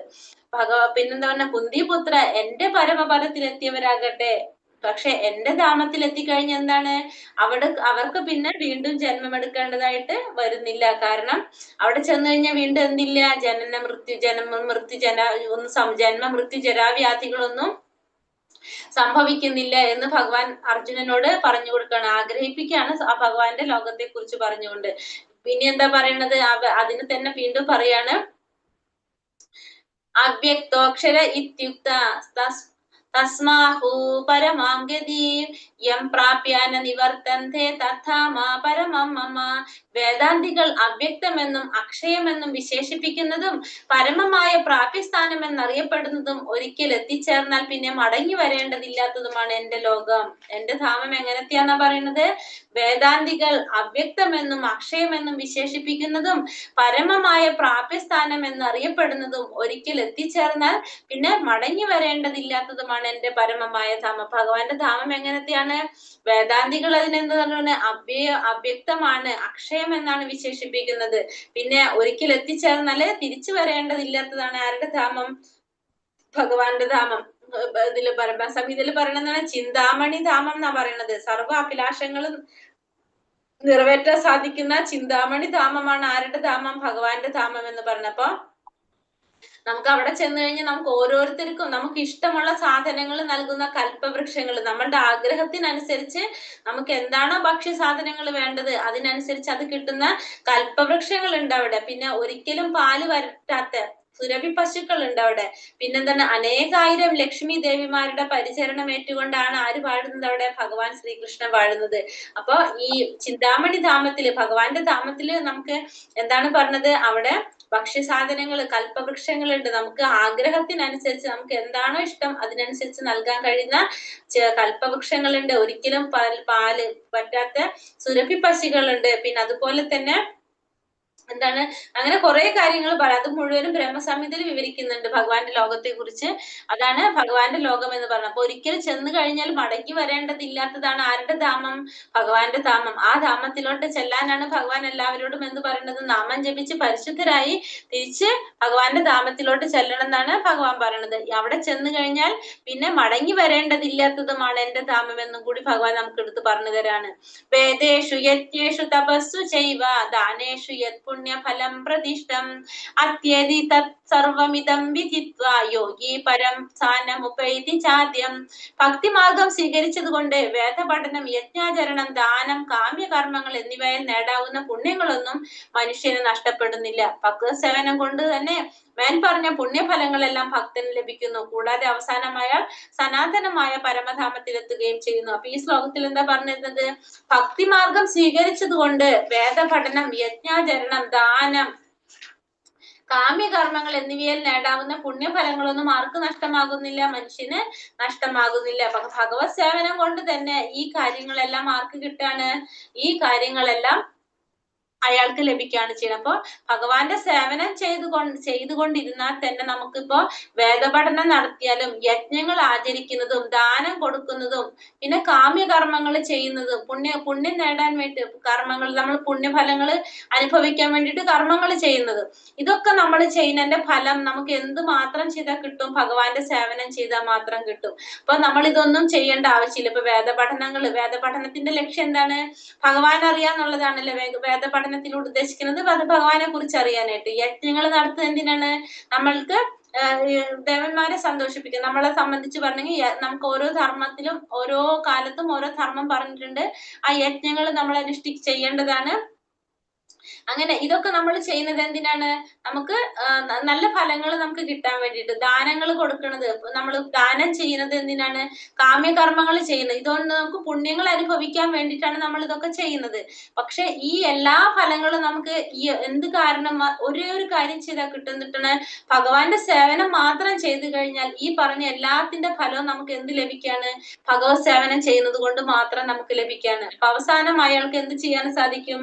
പരമധാമത്തിലോട്ട്, ഭഗവാന്റെ പരമധാമത്തിലോട്ട് പോകാനായിട്ട് സാധിക്കുകയും ചെയ്യും. അപ്പൊ ഭഗവത് സേവനത്തിൽ മാത്രം ചെയ്തുകൊണ്ടിരുന്നാൽ തന്നെ ഈ പറഞ്ഞ എല്ലാ ഇത് ചെയ്തതിന്റെ ഫലം നമുക്ക് ലഭിക്കുന്നതാണ് പറയുന്നത്. ഒരേ ഒരു കാര്യം ചെയ്താൽ മതി, ഭഗവാന്റെ സേവനം ചെയ്തുകൊണ്ടിരുന്നാൽ മാത്രം മതി. അങ്ങനെയാണെങ്കിൽ തന്നെ വേദപഠനത്തിന്റെയും, യജ്ഞാചരണത്തിന്റെയും, ദാനത്തിന്റെയും, കാമ്യകർമ്മങ്ങൾ എല്ലാം തേടുന്ന ഫലങ്ങള് നമുക്ക് ലഭിക്കുകയാണ് ചെയ്യുന്നത്. ഭഗവത് സേവനത്തിൽ മുഴുകിക്കൊണ്ട് ഒറ്റയടിക്ക് 4 ആശ്രമ വ്യവസ്ഥകളിലെ കർക്കശ വ്രതങ്ങളെയും പിന്നിട്ട് കളയാമെന്നത്രേ കൃഷ്ണാവബോധത്തിന്റെ മനോഹാരിത. അപ്പൊ ഭഗവത് സേവനം ചെയ്തുകൊണ്ടിരുന്നാൽ മാത്രം നമുക്ക് ഈ 4 ആശ്രമത്തിന്റെ വ്യവസ്ഥകൾ നമുക്കറിയാം. ബ്രഹ്മചര്യം, ഗൃഹസ്ഥം, വാനപ്രസ്ഥം, സന്യാസം. ഈ ഓരോ നാല് വ്യവസ്ഥകളുണ്ടല്ലോ. ഇതിൽ ഓരോന്നിന്റെ വ്രതങ്ങളുടെയും പിന്നിട്ട് കളയാമെന്ന് ഓരോന്നിനും വ്യവസ്ഥകളുണ്ട്. നമുക്ക് എങ്ങനെയാണ് ഓരോന്ന് ചെയ്യേണ്ടതെന്നൊക്കെ പറയുന്നുണ്ട്. അപ്പൊ അതിന്റെ എല്ലാ ഗുണങ്ങളും നമുക്ക് എന്ത് കിട്ടാണ്? ഭഗവത് സേവനം ചെയ്യുന്നത് കൊണ്ട് മാത്രം കിട്ടാണ്. ഇപ്പൊ ബ്രഹ്മചര്യത്തിലായിക്കോട്ടെ, ഗൃഹസ്ഥത്തിലായിക്കോട്ടെ, വാനപ്രസ്ഥം, സന്യാസം, ഈ 4 വർണ്ണാശ്രമ വ്യവസ്ഥകളിലും ഓരോന്നിലും നമ്മൾ എങ്ങനെയാണ് ആചരിക്കേണ്ടത്, എന്താണ് ചെയ്യേണ്ടതെന്നുണ്ട്. പക്ഷെ ഈ 4 കാര്യങ്ങളിൽ നമ്മൾ അത് ചെയ്യാതെ ഭഗവാന്റെ സേവനം മാത്രം ചെയ്തുകൊണ്ടിരുന്നാലും നമുക്ക് എന്ത് കിട്ടാണ്? അതിൻ്റെ ഒരു ഗുണങ്ങൾ നമുക്ക് അനുഭവിക്കാനായിട്ട് സാധിക്കാണ്. ഭക്തനുമായുള്ള സഹവാസം തുടർന്നു പോകുമ്പോൾ ഭഗവത് സേവനത്തിന് അവസരമായി ആ സേവന കർമ്മം കൊണ്ട് കൃഷ്ണനെ കുറിച്ചും, കൃഷ്ണന്റെ കർമ്മങ്ങൾ, നാമരൂപങ്ങൾ, ലീലകൾ എന്നിവയെ കുറിച്ചെല്ലാം ഉള്ള തെറ്റിദ്ധാരണകൾ ഒഴിഞ്ഞു മാറി കിട്ടും. നമുക്ക് എന്ത് ചെയ്യണം? എപ്പോഴും ഭക്തന്മാരുമായിട്ടുള്ള ഒരു സഹവാസം നമുക്ക് ഉണ്ടാകേണ്ടതാണ്. പിന്നെ ഭഗവാന്റെ സേവന കർമ്മങ്ങൾ നമ്മൾ ചെയ്തുകൊണ്ട് പോകേണ്ടതാണ്. അവയെല്ലാം ഒഴിഞ്ഞു കിട്ടിയാൽ ഭക്തന് പഠനത്തിൽ തികച്ചും മനസ്സുറപ്പിക്കാം. അപ്പൊ ഇതൊക്കെ മാറിക്കഴിഞ്ഞാൽ നമുക്ക് എന്തിനാ സത്സംഗം, ഇതൊക്കെ കിട്ടിക്കഴിഞ്ഞാൽ നമുക്ക് എന്ത് ചെയ്യാൻ സാധിക്കും? ഭഗവാനെ കുറിച്ച് കൂടുതൽ മനസ്സിലാക്കാനായിട്ടും നമുക്ക് ഇതിൽ കൂടുതൽ മനസ്സൂന്നാനായിട്ട് നമുക്ക് സാധിക്കും. ഗീതാ പഠനത്തിൽ ആനന്ദം വളർന്നു വരുമ്പോൾ കൃഷ്ണാവബോധം എപ്പോഴും അനുഭവപ്പെടും. അപ്പൊ ഭഗവത്ഗീത പഠിക്കാനായിട്ട് നമുക്ക് ആനന്ദം വളർന്നു വരുമ്പോൾ കൃഷ്ണാവബോധം എപ്പോഴും അനുഭവപ്പെടും. അതിന്റെ ഉച്ചകോടിയിൽ ഒരാൾക്ക് കൃഷ്ണനിൽ പരമപ്രേമ ഭാവം ഉളവാകുന്നു. ജീവിതത്തിന്റെ ഈ പരിപൂർണ അവസ്ഥയിലാണ് ആധ്യാത്മിക അന്തരീക്ഷത്തിലുള്ള ഗോലോക വൃന്ദാവനം എന്നുള്ള കൃഷ്ണന്റെ ധാമത്തിലേക്ക് ഭക്തന് പ്രവേശം കിട്ടുന്നത്. അവിടെയാണ് അയാൾ ശാശ്വതമായി ആനന്ദിക്കുന്നത്. അപ്പൊ ഭഗവത്ഗീത പഠനത്തിൽ ആനന്ദം വളർന്നു വരുമ്പോൾ കൃഷ്ണാവബോധം എപ്പോഴും അനുഭവപ്പെടും. അപ്പൊ നമുക്കറിയാം, നമ്മളിപ്പോ ഈ രജിസ്ട്രേഷൻ തന്നെ ഭഗവത്ഗീത പഠിക്കാനായിട്ട് കുറെ പേര് രജിസ്റ്റർ ചെയ്യുന്നുണ്ട്. പക്ഷെ എല്ലാവരും അതിൽ വരുന്നില്ല. ചിലവര് വന്നിട്ട് നമ്മൾ ഫോൺ വിളിക്കേണ്ടി വരും, അവരെന്താ ക്ലാസ്സിൽ വരുന്നില്ല എന്ന് ചോദിച്ചിട്ട്. അതെന്താ സംഭവിക്കുന്നത്? നമുക്ക് തുടക്കത്തിൽ നമുക്ക് അതിൽ വരാനൊരു മടി വരും. അത് നമ്മൾ കരുതിക്കൂട്ടി ചെയ്യുന്നതല്ല. കാരണം നമ്മൾ ഭഗവാന്റെ കാര്യത്തിൽ നമ്മൾ പറഞ്ഞു, നമ്മൾ ആരാണ് തടസ്സം നിൽക്കണമെന്ന് നമുക്ക് ബഹിരംഗ ശക്തി, ഭഗവാന്റെ ബഹിരംഗ ശക്തിയായിട്ടുള്ള ദുർഗാദേവി നമ്മളെ പരീക്ഷിച്ചു കൊണ്ടിരിക്കും. നമ്മളുടെ ആത്മാവിന് പരിശുദ്ധി കിട്ടിക്കഴിഞ്ഞ് നമ്മൾ എങ്ങോട്ട് തിരിച്ചു പോകാണ്? ഭഗവാന്റെ ധാമത്തിലോട്ട് തിരിച്ചു പോകാണ് ചെയ്യുന്നത്. അപ്പൊ നമ്മളെ ഈ മായാലോകത്തിൽ തന്നെ പിടിച്ചു നിർത്താനുള്ള എല്ലാ പണികളും ആര് ചെയ്യണം? അതിന് നമുക്ക് ഭൗതികമായിട്ടുള്ള കുറെ കാര്യങ്ങളൊക്കെ തന്ന് നമ്മളെ ഇവിടെ തന്നെ ഇരുത്താനായിട്ട് ഈ ദുർഗാദേവി ശ്രമിച്ചുകൊണ്ടിരിക്കും. അത്ര ഉറപ്പായിട്ടുള്ളവരെ മാത്രമേ എങ്ങോട്ട് കടത്തി വിടുന്നുണ്ടാവുള്ളൂ? ഭഗവാന്റെ ധാമത്തിലോട്ട് കടത്തി വിടുന്നുണ്ടാവുള്ളൂ. അതായത് നമ്മളെ പരീക്ഷിച്ചുകൊണ്ടേയിരിക്കും. അപ്പൊ അതുകൊണ്ടാണ് നമ്മൾ എന്ത് ചെയ്യുന്നത്? അത് നമുക്ക് മനസ്സിലാകുമ്പോൾ നമ്മൾ എന്ത് ചെയ്യാണ്? നമ്മൾ ഈ ക്ലാസ്സിൽ കയറാത്തവരെ നമ്മൾ ഫോൺ വിളിക്കും, ക്ലാസ്സിൽ കയറുന്നില്ല എന്ന് ചോദിക്കും. അപ്പൊ അങ്ങനെ ചോദിക്കുമ്പോ അവിടെ എന്താണ് സംഭവിക്കുന്നത്? ഒരു മാറ്റം സംഭവിക്കുകയാണ് അല്ലെ? അപ്പൊ അവര് ചിലപ്പോ ഇവര് ഇത്രയും പറഞ്ഞതല്ലേ എന്ന് വിചാരിച്ച് കയറും. അങ്ങനെ ഒരു 10 ദിവസം അടുപ്പിച്ച് കയറി കഴിഞ്ഞാൽ പതുക്കെ അവരുടെ ഉള്ളിൽ എന്താണ് വരുന്നത്? അതിനോടൊരു ആനന്ദം, അവരോടൊരു ഇഷ്ടം അവർക്ക് വരും. അങ്ങനെ വരുമ്പോ പിന്നെ തന്നെത്താൻ അവരത് ചെയ്യാൻ തുടങ്ങും. കാരണം ആദ്യം നമുക്ക് എന്ത് ആവശ്യമാണ്? നമ്മൾ പറയില്ല, ഒരു തള്ള ആവശ്യമാണെന്ന്. അതാണ് ഇവിടെ സംഭവിക്കുന്നത്. കാരണം അത് എന്തുകൊണ്ടാണ് വരുന്നതെന്ന് വെച്ചിട്ടുണ്ടെങ്കിൽ, ശരിക്കും പറഞ്ഞാൽ നമ്മളുടെ ആരുടെ ഒരു മിസ്റ്റേക്ക് അല്ല അത്. കാരണം അത് വരുന്നത് നമ്മളെ മായ പിടിക്കുന്നതാണ്. അതായത് ഭഗവാൻ എന്ന് പറഞ്ഞാൽ നമുക്കറിയാം, അത്രയും എന്താ പറയാ, ഇത്രയും ലക്ഷ്മിമാര്, ഇത്ര ആലോചിച്ചാൽ മതി, ഇത്രയും ലക്ഷ്മിമാര് സേവ ചെയ്തുകൊണ്ടിരിക്കുകയാണ് ഭഗവാൻ. അപ്പൊ ആ ലക്ഷ്മിമാര് സേവ ചെയ്തുകൊണ്ടിരിക്കുന്ന ആ ഭഗവാനെ പ്രാപിക്കാനാണ് നമ്മൾ ശ്രമിച്ചുകൊണ്ടിരിക്കുന്നത്. അപ്പൊ അത്രയും അങ്ങനത്തെ ഒരു വ്യക്തിയാണ് ഭഗവാൻ. അപ്പൊ ആ ഭഗവാനെ കിട്ടണമെങ്കിൽ എന്ത് വേണം? നമുക്ക് അത്രയും ക്വാളിറ്റി നമുക്ക് ഉണ്ടാവണം. അപ്പൊ നമ്മള് പല രീതിയിലും സെൻസർ ചെയ്തുകൊണ്ടായിരിക്കണം നമ്മൾ എവിടേക്ക് എത്തുന്നത്? ആ ധാമത്തിലോട്ട് നമുക്ക് എത്താൻ സാധിക്കും. അപ്പൊ നമ്മൾ പറയില്ല, അരിച്ചരിച്ച് ഫിൽട്ടർ ചെയ്ത് ലാസ്റ്റ് അത്ര നല്ലൊരു ക്വാളിറ്റിയിലേക്ക് കിട്ടുമ്പോഴാണ് നമുക്ക് എവിടേക്ക് കടക്കാൻ സാധിക്കുന്നത്? ഭഗവാന്റെ ധാമത്തിലോട്ട് പോകാൻ സാധിക്കുന്നത്. അപ്പൊ അതിന് കുറെ നമുക്ക് തടസ്സങ്ങൾ ഉണ്ടാവും, കുറെ പ്രശ്നങ്ങൾ നമ്മളെ മുന്നിൽ ഉണ്ടാവും. അത് മുഴുവനും തരണം ചെയ്യാൻ നമുക്ക് സാധിച്ചിരിക്കണം. എങ്കിൽ മാത്രമാണ് നമുക്ക് എവിടേക്ക് കടക്കാൻ സാധിക്കുക?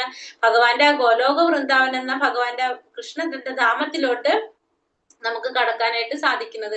കാരണം അവിടെ ചെന്ന് കഴിഞ്ഞാൽ വേറൊരു തിരിച്ചു വരവില്ല.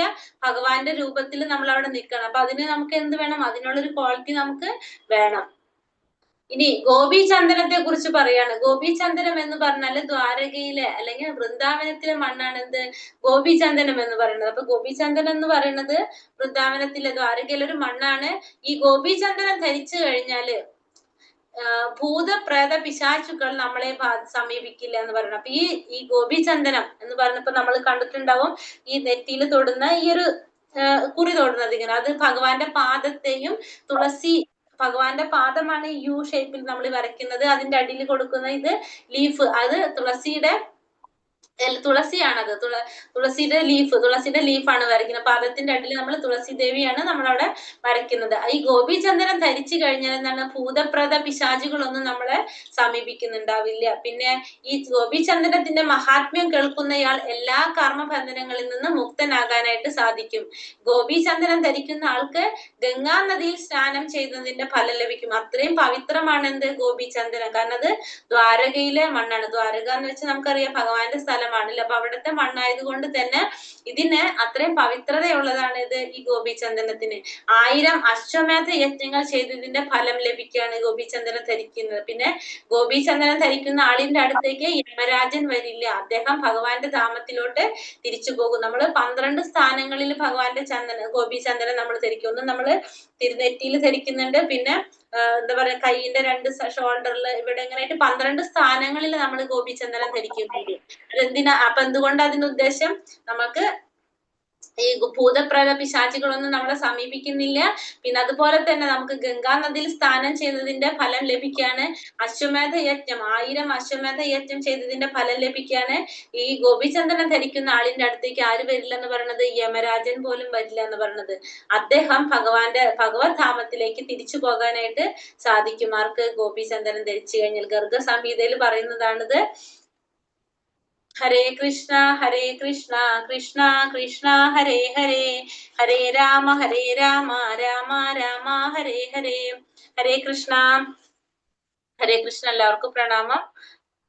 നമുക്ക് നോക്കാം, നോക്കാം. നമുക്ക് മനസ്സിലായിണ്ടാവുമെന്ന് വിചാരിക്കുന്നു. ഹരേ കൃഷ്ണ. അർജുനൻ ചോദിക്കുന്ന ചോദ്യങ്ങൾ എന്തൊക്കെയായിരുന്നു ഇന്നത്തെ ക്ലാസ്സില്? എന്തൊക്കെയായിരുന്നു അർജുനൻ ഈ അധ്യായത്തിൽ ചോദിച്ചിട്ടുണ്ടായിരുന്ന ഭഗവാന്റെ അടുത്ത്? ഹരേ കൃഷ്ണ. കണ്ടില്ലേ നല്ല ക്വസ്റ്റ്യൻസ്? മരണത്തിന്റെ നിർണായക നിമിഷങ്ങളിൽ നടക്കുന്നതെന്ത്? പിന്നെ എന്താണ് ബ്രഹ്മം? എന്താണ് ആത്മാവ്? ബ്രഹ്മം എന്നാൽ എന്ത്? ആത്മാവ് എന്നാൽ എന്ത്? പിന്നെന്താണ്? കർമ്മത്തിനെ കുറിച്ച് ചോദിച്ചല്ലോ. ചോദിച്ചു. പിന്നെ അതിഭൂതം, അതിദൈവം, അതിയജ്ഞം ചോദിച്ചില്ലേ? ആരാണ്? യജ്ഞദേവത ആരാണ്? പിന്നെ ഇത്രയും ചോദ്യങ്ങളാണ് ഭഗവാന്റെ അടുത്ത് അർജുനൻ ചോദിക്കുന്നത് അല്ലെ. ആ ചോദ്യത്തിന് ഭഗവാൻ നൽകുന്ന ഉത്തരം എന്തൊക്കെയായിരുന്നു? അവിനാശിയും അതീന്ദ്രിയനുമായ ശാശ്വത ആത്മാവാണ് എന്തിനു പറഞ്ഞത്? ഒരിക്കലും നശിക്കാത്ത ആത്മാവിനെയാണ് എന്തെന്ന് പറയുന്നത്? ബ്രഹ്മം എന്ന് പറയുന്നത്. ബ്രഹ്മത്തിന്റെ ബ്രഹ്മത്തിന്റെ ശാശ്വത പ്രകൃതിയാണ് അധ്യാത്മീയം എന്ന് പറയുന്നത്. അധ്യാത്മം എന്ന് പറയുന്നത്. പിന്നെ ശരീരം നിലനിർത്താൻ വേണ്ടി ചെയ്യുന്ന പ്രവർത്തനങ്ങളെയാണ് നമ്മൾ എന്ത് പറയുന്നത്? കർമ്മം എന്ന് പറയുന്നത്. പിന്നെ ഭൗതിക പ്രകൃതിയെ അധിഭൂതം എന്ന് പറയുന്നു. അധിയജ്ഞം എന്ന് പറയുന്നത് ആരാണ്?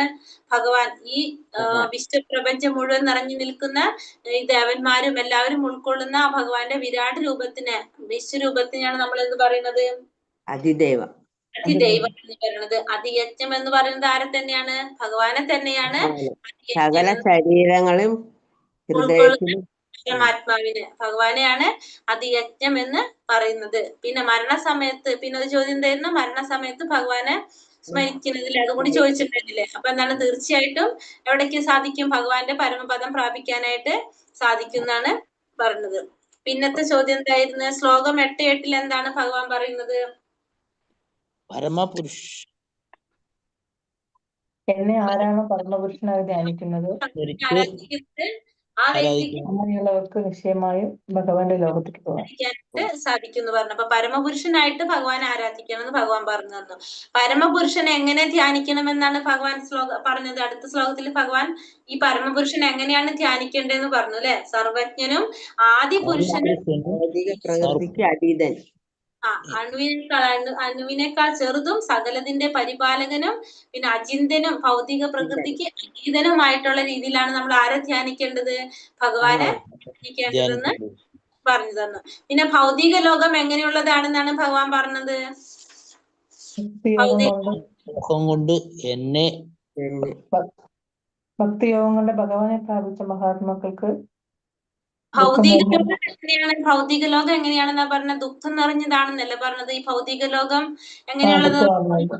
ദുഃഖപൂർണ്ണവും അസ്ഥിരവുമാണ്. ദുഃഖം നിറഞ്ഞതും അസ്ഥിരവുമാണ് ഇത് ഈ ഭൗതിക ലോകം എന്നാണ് ഭഗവാൻ പറയുന്നത് അല്ലെ. ഭൗതിക ലോകം എങ്ങനെയുള്ളതാണ്?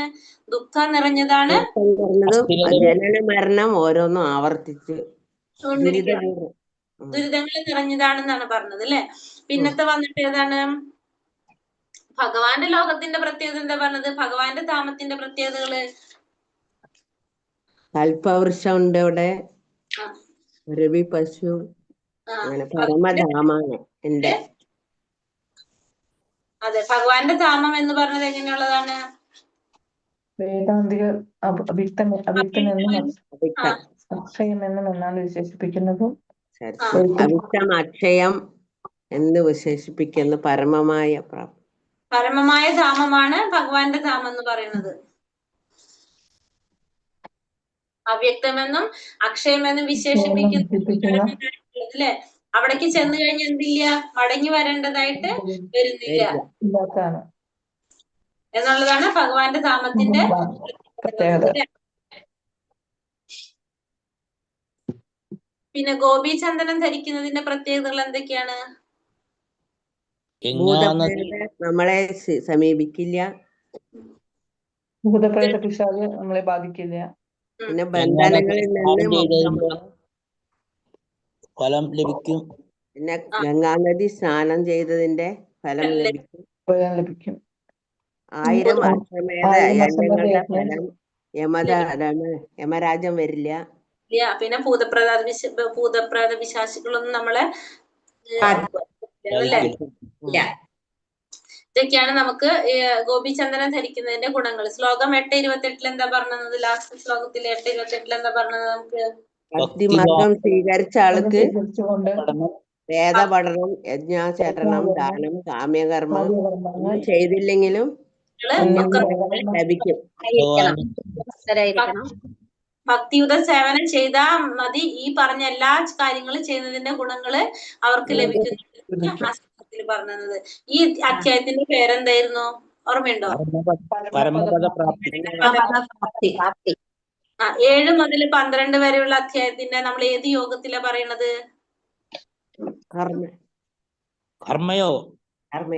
യോഗാണോ? കർമ്മയോഗാണോ പറയുന്നത്? ഞാനുമല്ല, ഭക്തിയെ കുറിച്ചല്ല ഇപ്പൊ നമ്മൾ പറഞ്ഞുകൊണ്ടിരിക്കുന്നത്. പറയുന്നത് ഇപ്പൊ അതായത് 1 മുതൽ 6 വരെയുള്ള അധ്യായമാണ് കർമ്മയോഗം. 2 വരെയുള്ള അധ്യായം ഭക്തിയോഗം എന്നാണ് അറിയപ്പെടുന്നത്. ലാസ്റ്റ് വരുന്നതാണ് ജ്ഞാനയോഗം. ഇപ്പൊ ഭഗവാൻ ഭക്തിയെ കുറിച്ചാണ് പറഞ്ഞുകൊണ്ടിരിക്കുന്നത്. അപ്പൊ ഭക്തിയോഗമാണ് നമ്മള് ഈ പഠിക്കുന്ന 7 മുതൽ